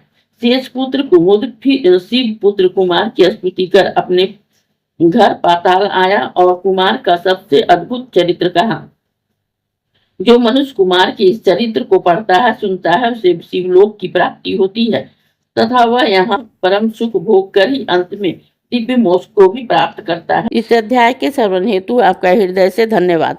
हम आशा करते हैं कि शिव महापुराण की यह दिव्य कथा आपको आध्यात्मिक शांति और गहन ज्ञान प्रदान कर रही होगी। कृपया अगले अध्याय के लिए हमारे साथ जुड़े रहें और अपने सुझाव एवं भावनाएं कमेंट के माध्यम से अवश्य साझा करें। धर्म, भक्ति और ज्ञान की इस पावन यात्रा में आपका साथ हमारे लिए अत्यंत मूल्यवान है। ओम नमः शिवाय। यदि यह प्रस्तुति आपको पसंद आई हो, लाइक करें, कमेंट करें, सब्सक्राइब जरूर करें, बेल आइकॉन दबाना ना भूलें ताकि अगला अध्याय आपसे छूटे नहीं, और इस पावन ज्ञान को ही शेयर करें अपने परिवार और मित्रों तक।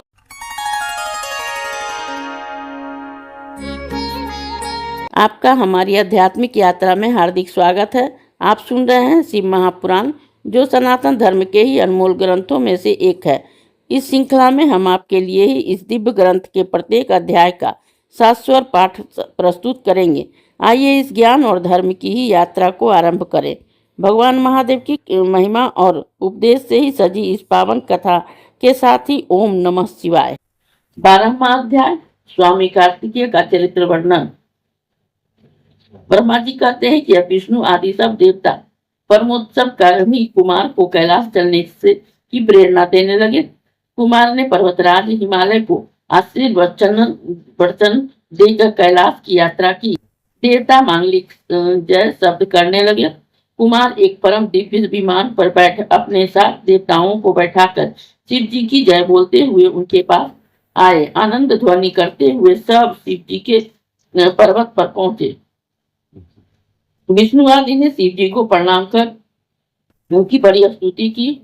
कुमार भी बड़ी नम्रता से विमान से उतर सिंहासन पर बैठे शिव पार्वती को प्रणाम किए।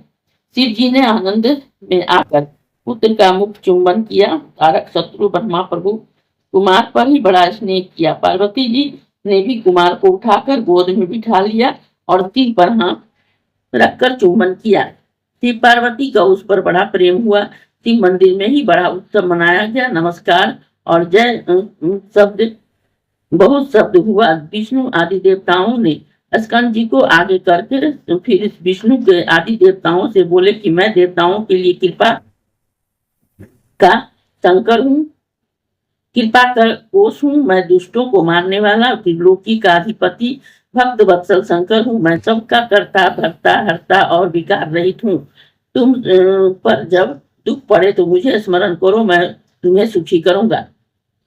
यह सुनकर यह सुन कुमार सहित सब देवता हर्षित हो अपने स्थान को चले गए। कुमार अपने माता पिता शिव पार्वती के पास उसी पर्वत पर निवास करने लगे। हे नारद, यह मैंने तुमसे कुमार के सब चरित्र कहे हैं। अब आगे क्या सुनना चाहते हो वह कहो। इस अध्याय के श्रवण हेतु आपका हृदय से धन्यवाद।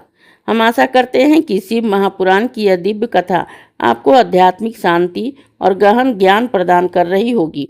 कृपया अगले अध्याय के लिए हमारे साथ जुड़े रहें और अपने सुझाव एवं भावनाएं कमेंट के माध्यम से अवश्य साझा करें।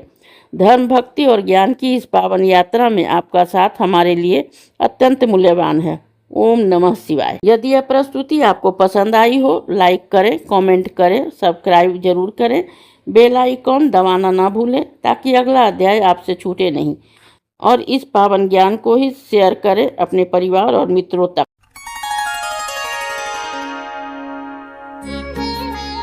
आपका हमारी आध्यात्मिक यात्रा में हार्दिक स्वागत है।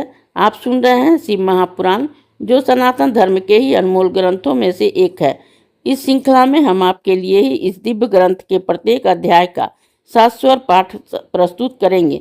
आइए इस ज्ञान और धर्म की ही यात्रा को आरंभ करें। भगवान महादेव की महिमा और उपदेश से ही सजी इस पावन कथा के साथ ही ओम नमः शिवाय। 13वां अध्याय गणेश उत्पत्ति और चरित्र। सूत जी कहते हैं, तारकासुर के शत्रु स्कंद का यह चरित्र सुनकर नारद जी बहुत प्रसन्न हुए। उन्होंने ब्रह्मा जी से कहा कि हे प्रजानाथ स्वामी कार्तिकेय का यह अमृत चरित्र तो मैंने सुना, अब कृपा कर सब मंगलों को भी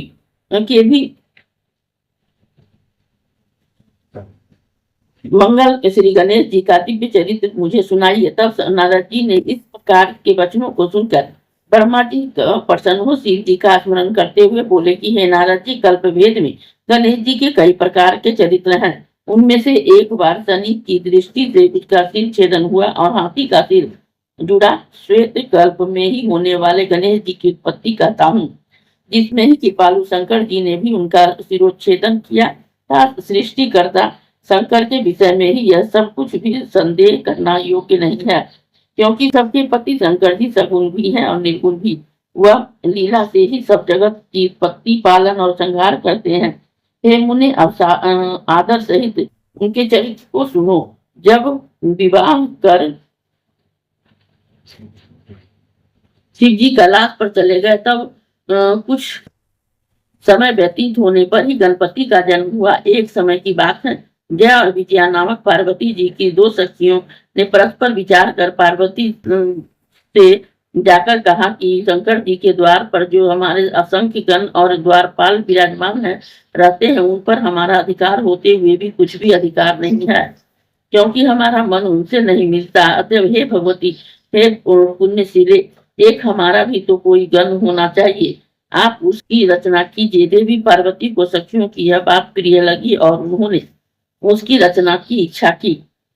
जब एक समय पार्वती जी स्नान कर रही थी, नंदी द्वार पर बैठा हुआ था, तब उसके मना करने पर भी शिव जी हठात से मंदिर में प्रवेश कर गए, जिससे लज्जित हो जगत अंबिका तुरंत उठ बैठी। तब उन्हें अपनी सखी का वचन याद आया और परमेश्वरी ने अपने कोई एक अत्यंत श्रेष्ठ सेवक की आवश्यकता प्रतीत की। उन्होंने सोचा कि मेरा एक ऐसा सेवक हो जो मेरी आज्ञा के से कदापि विचलित न होवे। ऐसा विचार कर पार्वती जी ने अपने शरीर से मैल से सब लक्षण संपन्न एक पुरुष का निर्माण किया। वह शरीर से सब कुछ सब अवयवों से निर्दोष तो था ही, किंतु सुंदर, विशाल और सर्व शोभा संपन्न तथा महाबली एवं पराक्रमी था। पार्वती जी ने उसे अनेक प्रकार के वस्त्रों से सजा, अनेक प्रकार के अलंकारों से युक्त कर बड़ा आशीर्वाद दिया और कहा कि तुम ही एकमात्र मेरे पुत्र हो, दूसरा कोई नहीं। तब उस पुत्र ने पार्वती जी से कहा कि हे माता, मेरे लिए क्या आज्ञा है, मैं आपकी सब आज्ञाओं को पूर्ण करूंगा।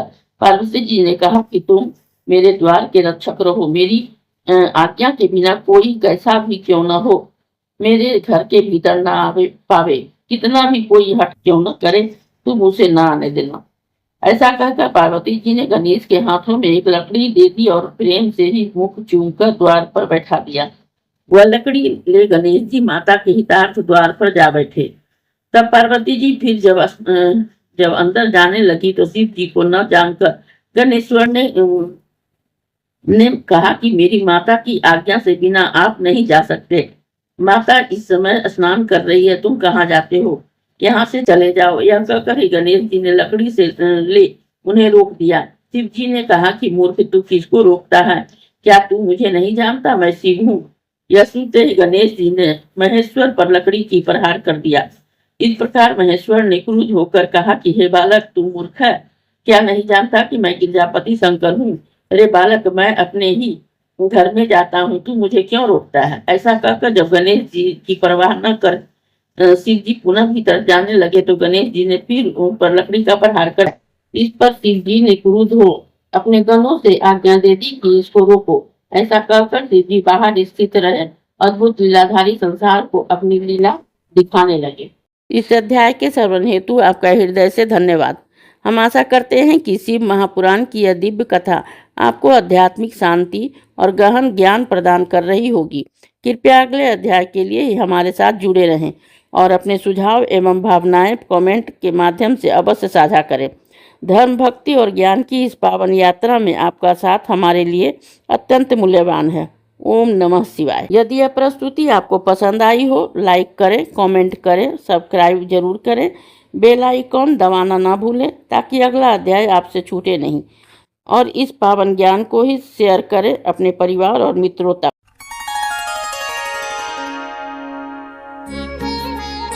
आपका हमारी आध्यात्मिक यात्रा में हार्दिक स्वागत है। आप सुन रहे हैं शिव महापुराण, जो सनातन धर्म के ही अनमोल ग्रंथों में से एक है।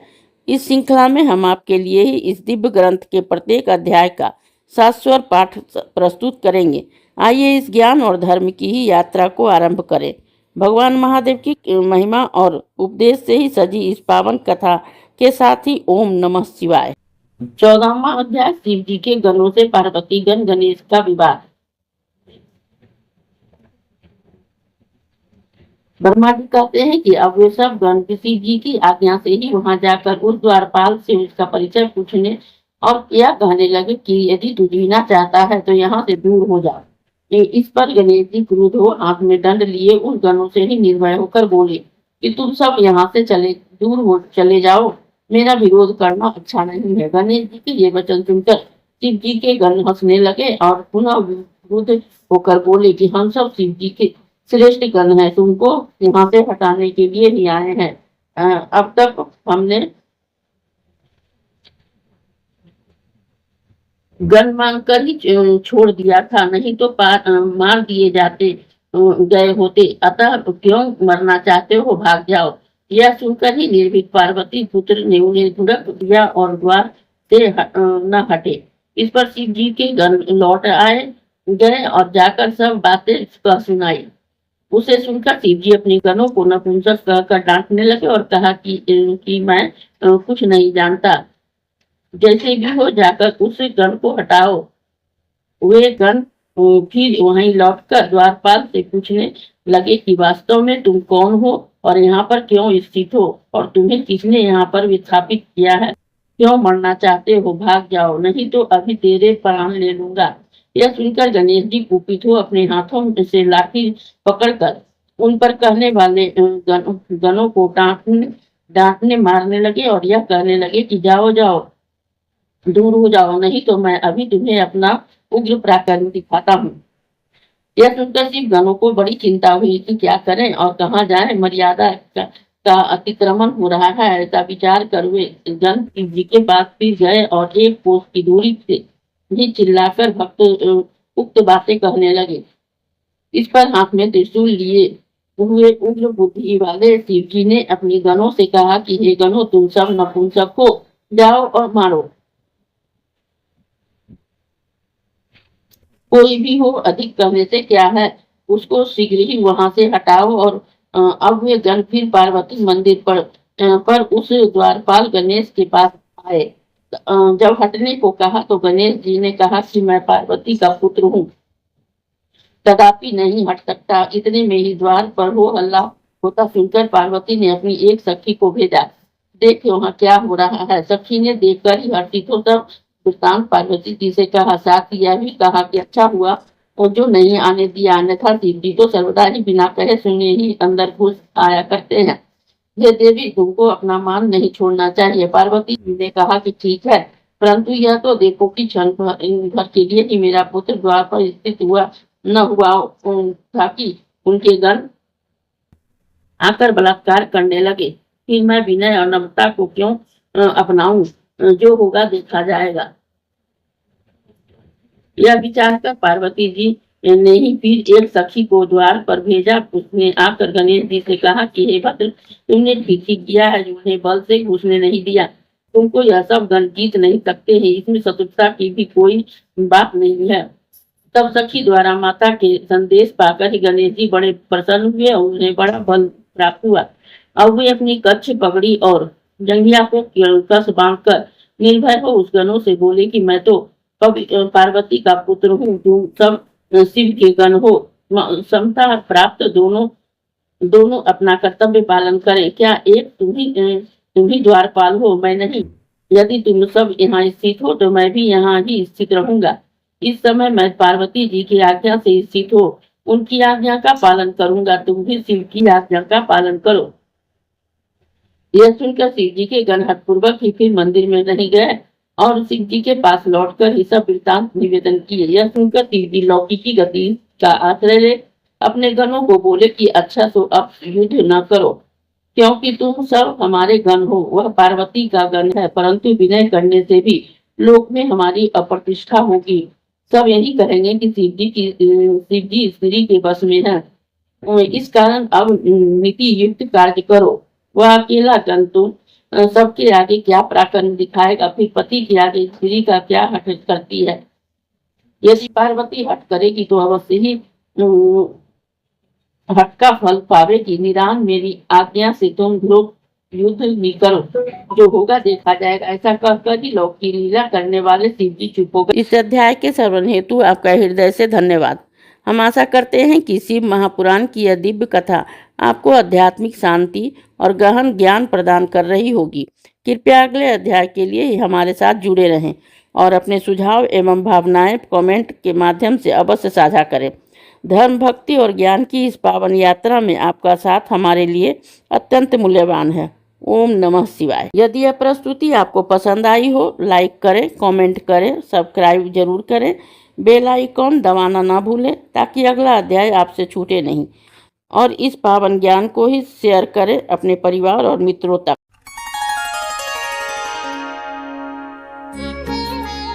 आपका हमारी आध्यात्मिक यात्रा में हार्दिक स्वागत है। आप सुन रहे हैं शिव महापुराण, जो सनातन धर्म के ही अनमोल ग्रंथों में से एक है।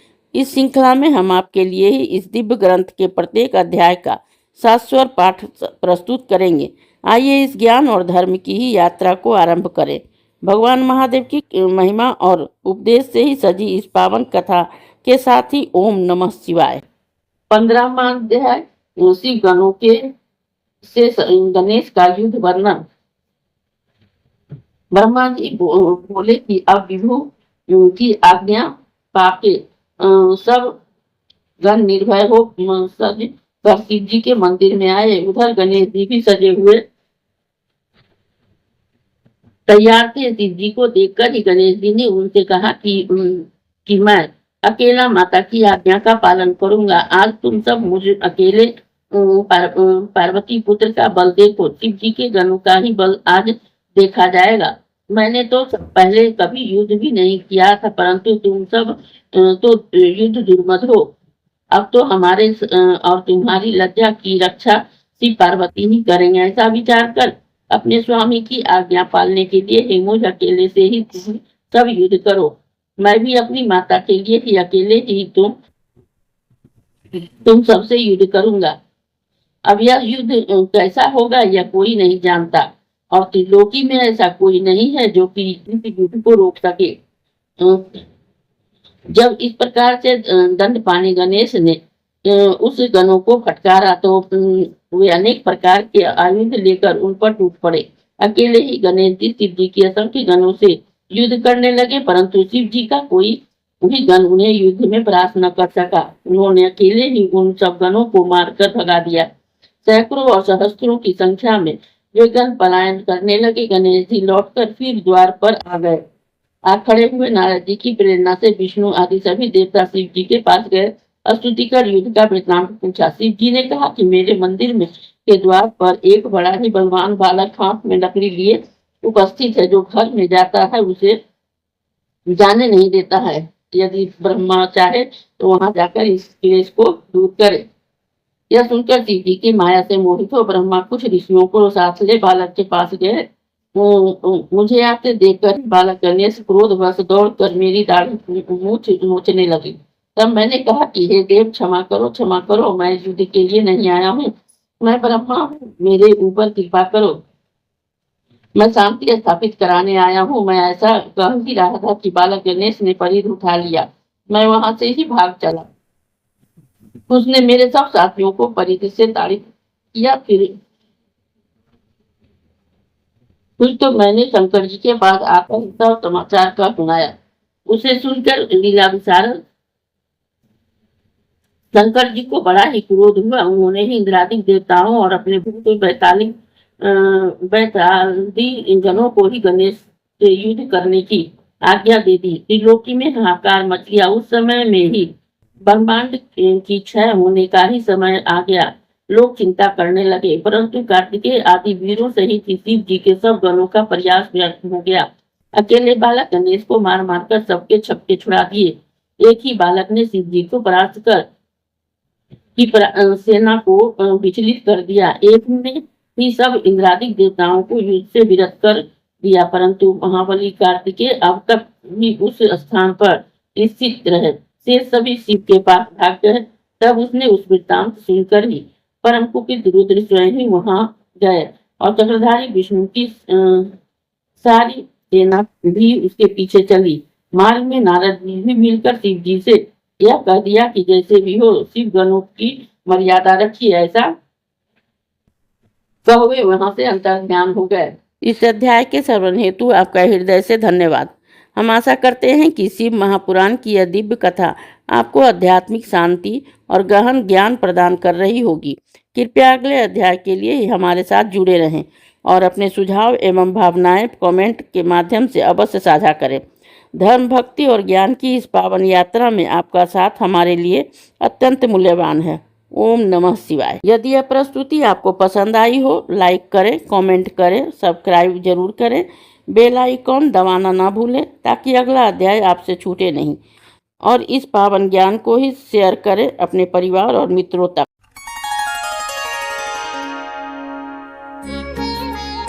आपका हमारी आध्यात्मिक यात्रा में हार्दिक स्वागत है। आप सुन रहे हैं शिव महापुराण, जो सनातन धर्म के ही अनमोल ग्रंथों में से एक है। इस श्रृंखला में हम आपके लिए ही इस दिव्य ग्रंथ के प्रत्येक अध्याय का शाश्वत पाठ प्रस्तुत करेंगे। आइए इस ज्ञान और धर्म की ही यात्रा को आरंभ करें। भगवान महादेव की महिमा और उपदेश से ही सजी इस पावन कथा के साथ ही ओम नमः शिवाय। 16वां अध्याय देव गणेश युद्ध और शिव जी द्वारा ही गणेश शिरोच्छेदन। ब्रह्मा जी बोले, हे नारद, अब तुम्हारे वचनों का ध्यान कर ही शिव जी उस बालक से युद्ध करने लगे। एक से एक पराक्रमी देवता विष्णु जी तक उससे युद्ध करने लगे। एक से एक भयानक अस्त्र चलाने लगे। शिव जी भी अपनी सेना के साथ चिरकाल तक उस बालक से युद्ध करते रहे। बालक ने ही विकराल रूप धारण कर ही लिया। शिव जी आश्चर्य करने लगे। विष्णु ने कहा, मैं इसे मोहित कर प्राप्त करूंगा, क्योंकि यह तो तमोगुण वाला बालक बड़ा ही दुर्गम है। शिव जी की माया से विष्णु जी मोहित हो गए। गणेश जी ने ही उस पर परिधि का ही प्रहार कर दिया। यह देखकर शिव जी को और भी क्रोध आया। वह हाथ में त्रिशूल उठाकर बालक को मारने चले। तब शिव जी को इस रूप में अपनी ओर आते देख गणेश जी उनके मन ही मन अपनी माता का ध्यान किया और अपनी शक्ति उठा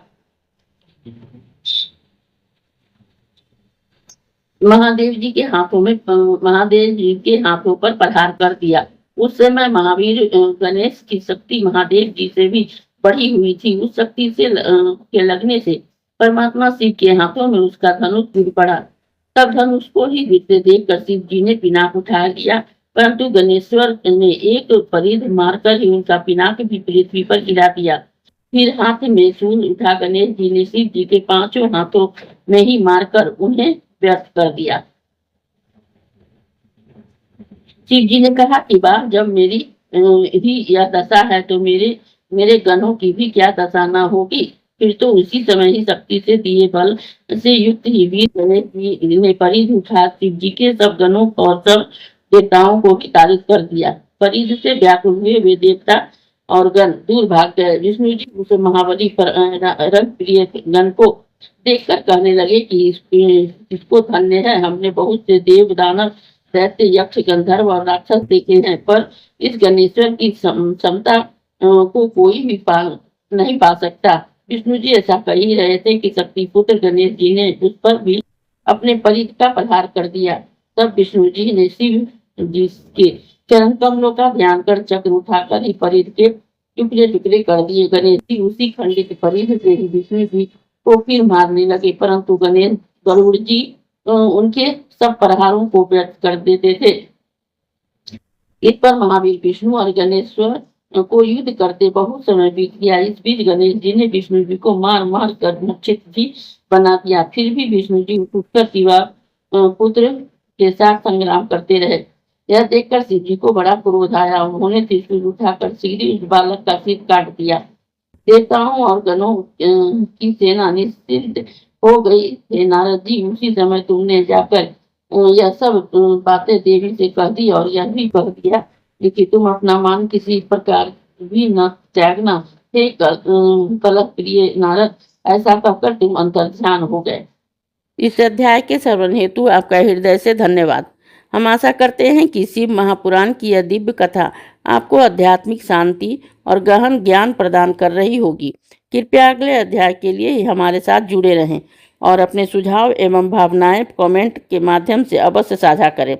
धर्म, भक्ति और ज्ञान की इस पावन यात्रा में आपका साथ हमारे लिए अत्यंत मूल्यवान है। ओम नमः शिवाय। यदि यह प्रस्तुति आपको पसंद आई हो, लाइक करें, कमेंट करें, सब्सक्राइब जरूर करें, बेल आइकॉन दबाना ना भूलें ताकि अगला अध्याय आपसे छूटे नहीं, और इस पावन ज्ञान को ही शेयर करें अपने परिवार और मित्रों तक।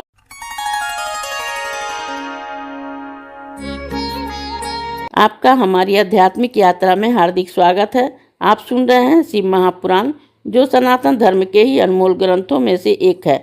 इस श्रृंखला में हम आपके लिए ही इस दिव्य ग्रंथ के प्रत्येक अध्याय का शाश्वत पाठ प्रस्तुत करेंगे। आइए इस ज्ञान और धर्म की ही यात्रा को आरंभ करें। भगवान महादेव की महिमा और उपदेश से ही सजी इस पावन कथा के साथ ही ओम नमः शिवाय। 17वां अध्याय, गणेश जी वध। नारद जी बोले कि हे ब्राह्मण, तब उस वृत्तांत को सुनकर ही महादेव जी ने क्या किया, कृपा कर मुझे वह समस्त कथाएं सुनाइए। ब्रह्मा जी बोले कि हे मुनिवर, गणेश जी के शिरोच्छेदन से शिव जी के गणपट बजाकर ही महोत्सव करने लगे। इधर पार्वती को बड़ा क्रोध आया। वह कहती, हाँ मैं क्या करूं, कहाँ जाऊं, हाँ मुझे बड़ा ही दुख प्राप्त हुआ। सब देवताओं और गणों ने मेरे पुत्र का संहार कर दिया है। अब मैं भी सबका नाश या प्रलय करूंगी। इसी प्रकार दुखी हो पार्वती जी ने 100,000 शक्तियों की रचना कर डाली। तब वे निर्मित शक्तियां जगदम्बा शिवा को प्रणाम कर कहने लगी कि हे माता, क्या आज्ञा होती है। देवी ने कहा, तुम लोग मेरी आज्ञा से देव सेना को जाकर उसका प्रलय कर डालो। देवता, राक्षस, ऋषि और अपने पराये जो भी मिले उन्हें हट से ही भक्षण कर जाओ। पार्वती जी की आज्ञा से सब शक्तियां क्रोध से तत्पर हो सब देवताओं और दिकों को भक्षण करने लगी। जहां देखो वहां शक्तियां ही शक्तियां दिखाई देती थी। वे देवताओं को अपने हाथ से पकड़कर मुख में डाल लेती थी। इससे इस कर्म को देख ब्रह्मा, विष्णु, महेश और इंद्रादि सभी देवताओं को अपने जीवन की आशा न रही और वे कहने लगी कि क्या देवी अकाल में भी प्रलय कर डालेगी। अब वर्तमान स्थिति में क्या किया जाए। इस पर सबने ही एक स्वर में ही विचार कर निश्चय किया कि यदि गिरिजा देवी प्रसन्न हो जाएं तो सब कार्य बन जाएगा।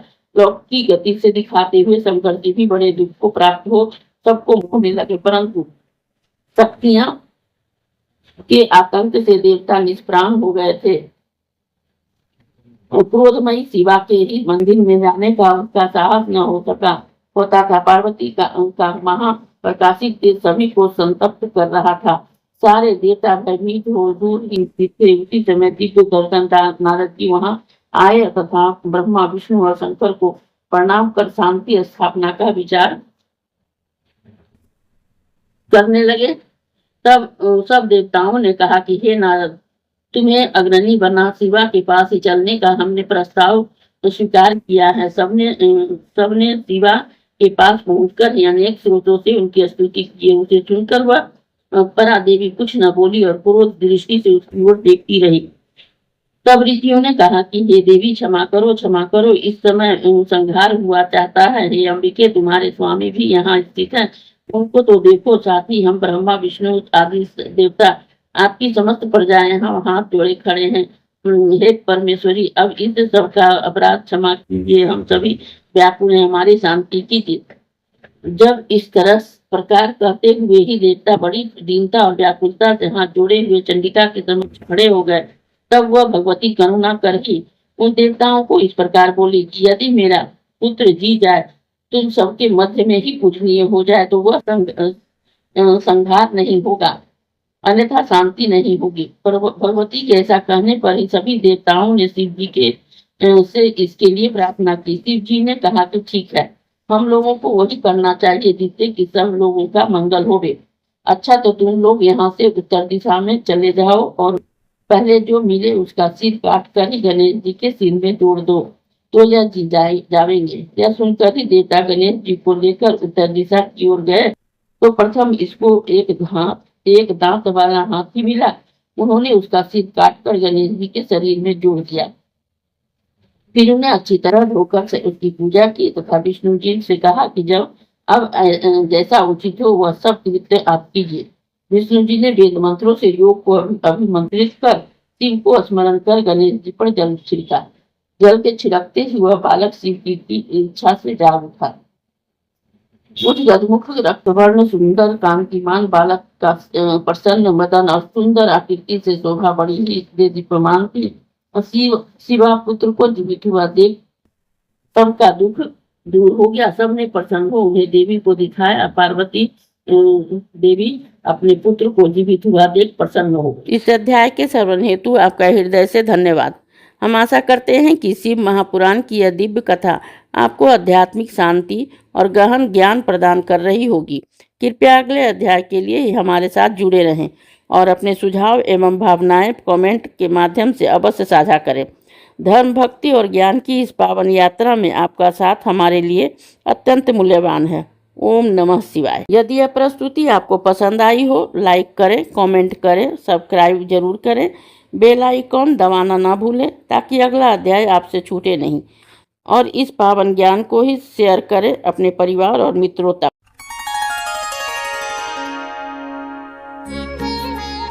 आपका हमारी आध्यात्मिक यात्रा में हार्दिक स्वागत है। आप सुन रहे हैं शिव महापुराण, जो सनातन धर्म के ही अनमोल ग्रंथों में से एक है। इस श्रृंखला में हम आपके लिए ही इस दिव्य ग्रंथ के प्रत्येक अध्याय का शाश्वत पाठ प्रस्तुत करेंगे। आइए इस ज्ञान और धर्म की ही यात्रा को आरंभ करें। भगवान महादेव की महिमा और उपदेश से ही सजी इस पावन कथा के साथ ही ओम नमः शिवाय। 18वां अध्याय गणेश गौरव। नारद जी बोले कि हे परमेश्वर, गिरिजा पुत्र के जीवित होने पर क्या हुआ, कृपा कर वह कथा सुनाइए। ब्रह्मा जी कहने लगे कि हे मुनीश्वर, जब देवी ने देखा कि मेरा पुत्र जीवित हो गया है तो वह बहुत प्रसन्न हुई। दोनों भुजाओं से पकड़कर उनका आलिंगन करने लगी। अनेकों प्रकार के भूषण और वस्त्र पहनाए, सब उनकी पूजा की। देवी ने अपने बालक का मुख छूकर ही बहुत वर दिया तथा यह कहा कि हे पुत्र, तुम्हारे मस्तक पर जो यह सिंदूरी रंग की शोभा है, इस कारण मनुष्य पुष्प चंदादि सहित तुम्हारी सिंदूर से पूजा करेंगे। तुमको सब सिद्धियां प्राप्त होगी और तुम्हारी पूजा से निसंदेह सारे विघ्न दूर हो जाएंगे।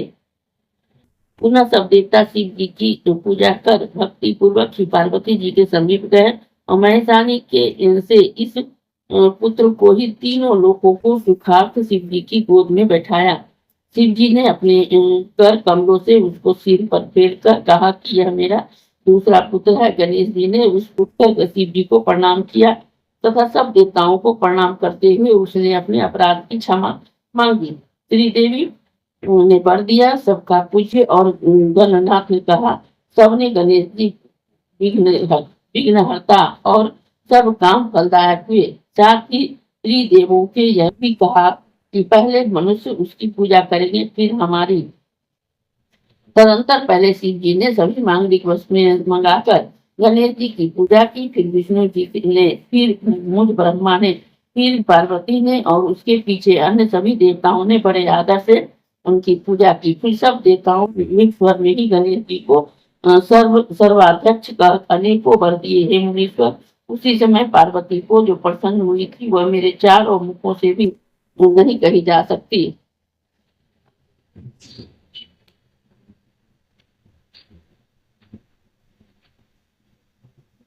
देवताओं की धुंधी बजने लगी, अप्सराएं नृत्य करने लगी तथा आकाश में फूलों की वर्षा हुई। गणेश जी के प्रतिष्ठित होते ही जगत में स्वस्थता प्राप्त हो गई और बड़ा महोत्सव हुआ। सबका दुख दूर हो गया। विशेषकर शिव को बड़ी ही प्रसन्नता हुई। सब देवता ही शिव पार्वती और गणेश जी को बारंबार प्रशंसा करते हुए अपने स्थान को गए। पार्वती कोपहीन हो गई और शिव जी पूर्ववत उनके समीप जा बैठे। हम और विष्णु शंकर जी की आज्ञा ले शिव की भक्ति का सेवन करते हुए अपने लोक को गए। तुम भी अपने लोक को गए। जो इस मंगलदायक आख्यान को नियम से सुनेंगे वे सब मंगलों से पूर्ण होंगे। गणेश जी के प्रसाद से उन्हें सभी मनोरथ की प्राप्ति होगी। इस अध्याय के श्रवण हेतु आपका हृदय से धन्यवाद। हम आशा करते हैं कि शिव महापुराण की यह दिव्य कथा आपको आध्यात्मिक शांति और गहन ज्ञान प्रदान कर रही होगी। कृपया अगले अध्याय के लिए हमारे साथ जुड़े रहें और अपने सुझाव एवं भावनाएं कमेंट के माध्यम से अवश्य साझा करें। धर्म, भक्ति और ज्ञान की इस पावन यात्रा में आपका साथ हमारे लिए अत्यंत मूल्यवान है।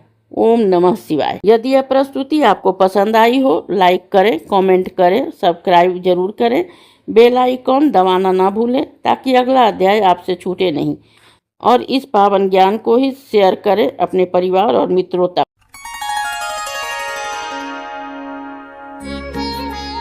आपका हमारी आध्यात्मिक यात्रा में हार्दिक स्वागत है। आप सुन रहे हैं शिव महापुराण, जो सनातन धर्म के ही अनमोल ग्रंथों में से एक है। इस श्रृंखला में हम आपके लिए ही इस दिव्य ग्रंथ के प्रत्येक अध्याय का शाश्वत पाठ प्रस्तुत करेंगे। आइए इस ज्ञान और धर्म की ही यात्रा को आरंभ करें। भगवान महादेव की महिमा और उपदेश से ही सजी इस पावन कथा के साथ ही ओम नमः शिवाय। 29वां अध्याय गणेश विवाह का उपक्रम। महाराज जी बोले कि हेता, यह हमने परम दिव्य गणेश जी का ही जन्म चरित्र सुना है, जो बड़ा ही श्रेष्ठ और परम पराक्रम युक्त है। हे सुरेश्वर, इसके पश्चात फिर क्या हुआ? शिव के इस पराक्रमपूर्ण यश की वह सब कथा मुझे सुनाइए, जो कि परमानंद दायक है। ब्रह्मा जी बोले कि हे मुनि श्रेष्ठ, यह आपने अच्छा प्रश्न किया है कि हे ऋषि सत्तम, कान देकर सुनो। मैं कहता हूँ, अब गणेश जी माता पिता के लालन करने से दिनों दिन बढ़ने और बड़ी प्रीति से ही सर्वदा ही खेल कूद करने लगे। कुमार भी साथी थे। दोनों पुत्र भक्ति पूर्वक ही माता पिता की सेवा करते हुए परस्पर प्रेम बुद्धि को प्राप्त हुए। एक समय जब शिव पार्वती प्रेम पूर्वक एकांत में बैठे हुए यह विचार कर रहे थे कि अब दोनों पुत्रों का विवाह कर दिया जाए, तब माता पिता की इच्छा को जानकर ही दोनों कुमारों ने एक साथ ही विवाह की इच्छा प्रकट करते हुए यह कहा कि पहले मैं विवाह करूंगा, पहले मैं विवाह करूंगा। ऐसा कहकर ही दोनों परस्पर विवाद करने लगे। जगत बंधु शंकर पार्वती लोकाचार की दृष्टि से ही परम आश्चर्यित हुए। उन्होंने सोचा कि किस प्रकार दोनों में विवाह किया जाए। इस विचार कर ही दोनों ने एक अद्भुत युक्ति निकाली। इस एक समय शिव ने उन्हें बुलाकर ही कहा कि देखो, हमने तुम दोनों के सुख के लिए ही एक नियम किया है। तुम दोनों ही पुत्र हमारे लिए एक ही समान प्रिय हो, न कोई न्यून न कोई अधिक। इस कारण तुम्हारे लिए हमने यह प्रतिज्ञा की है कि जो पहले समस्त पृथ्वी की परिक्रमा करके हमारे पास पहुँच जाएगा, उसका ही शुभ विवाह पहले किया जाएगा। तब माता पिता की यह वचन सुनकर ही महाबली कार्तिकेय जी तत्काल ही पृथ्वी पर दक्षिणा के लिए ही चल पड़े और बुद्धिमान गणेश जी अब तक वहाँ स्थित रहे और बार बार बुद्धि से विचार करने लगे कि क्या करूँ, कहाँ जाऊँ। मुझसे तो एक कोस भी नहीं चला जा सकता है, फिर पृथ्वी की प्रदक्षिणा करना तो बहुत कठिन है। यह विचार कर गणेश जी अपने घर में जाकर स्नान ध्यान कर माता पिता को बोले कि आप दोनों सिंहासन पर बैठिए, मैं पूजा करूँगा। पार्वती जी शंकर गणेश जी की पूजा ग्रहण करने बैठे। गणेश जी ने उन दोनों की पूजा कर परिक्रमा की, फिर हाथ जोड़कर प्रेम पूर्वक माता पिता की स्तुति कर बोले कि आप मेरा सुंदर विवाह कर दे। शिवाशिव ने कहा कि क्या तुम पृथ्वी की परिक्रमा कराए? कुमार गए हैं, जाओ तुम भी शीघ्र ही परिक्रमा कराओ। गणेश जी माता पिता से यह वचन सुनकर ही किंचित क्रोध से बोले कि हे माताजी पिताजी, आप दोनों कर्मरूप स्वयं ही बड़े ही बुद्धिमान हैं। अतः मेरी यह बात सुनिए कि जब मैंने आपकी 7 बार परिक्रमा कर ली, तब फिर आप यह कैसे कहते हैं कि पृथ्वी की परिक्रमा कराओ? शिवाशिव ने कहा कि हे पुत्र, तुमने इस महान पृथ्वी की कब प्रदक्षिणा की? गणेश जी ने कहा, जब मैंने आप दोनों की पूजा और परिक्रमा कर ली तो समस्त पृथ्वी की परिक्रमा हो गई। यदि यह वेद शास्त्र समस्त हो जाए तो आप मानिए, अन्यथा नहीं। मेरे विचार से तो जो अपने माता पिता की पूजा करके उनकी प्रदक्षिणा करता है, उसे पृथ्वी प्रदक्षिणा का ही फल निश्चय ही प्राप्त हो जाता है। वेद शास्त्र जो कहते हैं वही आपकी भी करना चाहिए, अन्यथा शास्त्र असत्य हो जाएगा। अतएव अब आपको शीघ्र ही मेरा विवाह कर देना चाहिए। या तो यह कीजिए या वेद शास्त्र की मर्यादा को ही असत्य कर दीजिए। ऐसा कहकर बुद्धिमानों में श्रेष्ठ महाज्ञानी पार्वती पुत्र गणेश जी चुप हो गए। तब विश्व के माता पिता पार्वती शंकर जी गणेश जी के ये वचन सुनकर ही बड़े ही आश्चर्यचकित हुए और पुत्र की विलक्षण बुद्धि की प्रशंसा कर बोले कि हे पुत्र, अवश्य ही तुम्हारा कहना यथार्थ है। तुमने जो कुछ किया है उसको कोई भी नहीं कर सकता। तुम्हारे बात हम दोनों ने मान ली। इस प्रकार बुद्धिमान गणेश जी को आश्वासन देकर पार्वती ने उनके विवाह की इच्छा की। इस अध्याय के श्रवण हेतु आपका हृदय से धन्यवाद। हम आशा करते हैं कि शिव महापुराण की यह दिव्य कथा आपको आध्यात्मिक शांति और गहन ज्ञान प्रदान कर रही होगी। कृपया अगले अध्याय के लिए हमारे साथ जुड़े रहें और अपने सुझाव एवं भावनाएं कमेंट के माध्यम से अवश्य साझा करें। धर्म, भक्ति और ज्ञान की इस पावन यात्रा में आपका साथ हमारे लिए अत्यंत मूल्यवान है। ओम नमः शिवाय। यदि यह प्रस्तुति आपको पसंद आई हो, लाइक करें, कमेंट करें, सब्सक्राइब जरूर करें, बेल आइकॉन दबाना ना भूलें ताकि अगला अध्याय आपसे छूटे नहीं, और इस पावन ज्ञान को ही शेयर करें अपने परिवार और मित्रों तक।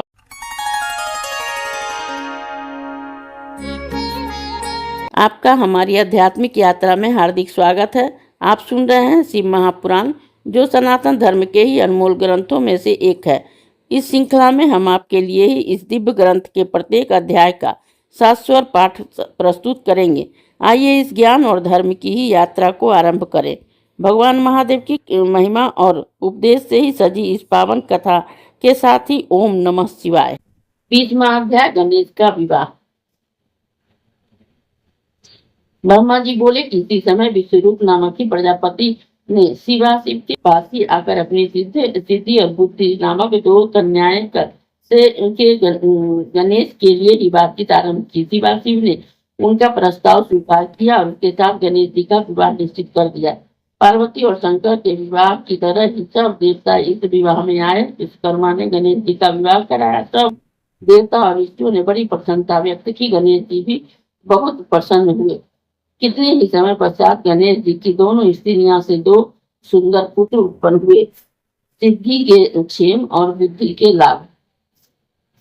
2 पुत्र उत्पन्न हुए। इस प्रकार जब तक गणेश जी ने तन्ने सुख भोग लिया, तब तक पृथ्वी प्रदक्षिणा कर कार्तिकेय जी भी आ गए।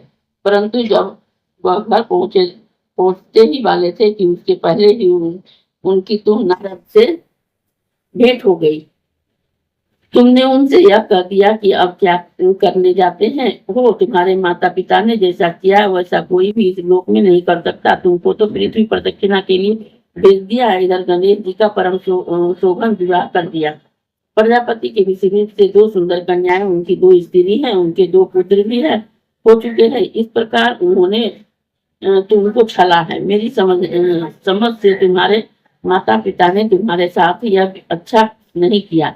सत्य ही है, यदि माता विष दे या पिता बेच दे तो, अथवा यदि राजा सर्वस्व हरण कर ले तो फिर किससे कहा जा सकता है? बुद्धिमान को उचित है कि ऐसे का मुंह न देखे। हे नारद, तुमने ऐसा बात सुनते ही कुमार के क्रोध की सीमा न रही। किसी प्रकार घर तो पहुंचे, किंतु माता पिता को प्रणाम कर तत्क्षण उसने मना करने पर भी पहुंच पर्वत पर तप करने चले गए।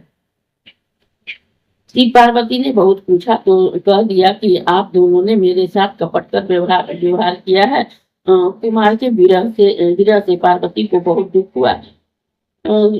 वे दीनता पूर्वक शंकर जी से यह कहकर कि उन्हें साथ साथ ले कौच पर्वत पर गई। तब पार्वती और शंकर जी को वहां आते देख कुमार विरक्त हो वहां से अन्यत्र चले गए। शंकर पार्वती ने वहां जाकर कुमार से भेंट की। तब से उन दोनों स्थानों में ही काशी कुमार सहित शंकर पार्वती का बड़ा महोत्सव अब तक माननीय है। जो इस कथा को पढ़ता पढ़ाता और सुनता सुनाता है उसकी सब कामनाएं पूर्ण होती है। इस अध्याय के श्रवण हेतु आपका हृदय से धन्यवाद। हम आशा करते हैं कि शिव महापुराण की यह दिव्य कथा आपको आध्यात्मिक शांति और गहन ज्ञान प्रदान कर रही होगी।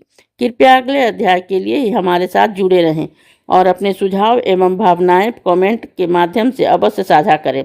धर्म, भक्ति और ज्ञान की इस पावन यात्रा में आपका साथ हमारे लिए अत्यंत मूल्यवान है। ओम नमः शिवाय। यदि यह प्रस्तुति आपको पसंद आई हो, लाइक करें, कमेंट करें, सब्सक्राइब जरूर करें, बेल आइकॉन दबाना ना भूलें ताकि अगला अध्याय आपसे छूटे नहीं। और इस पावन ज्ञान को ही शेयर करें अपने परिवार और मित्रों तक।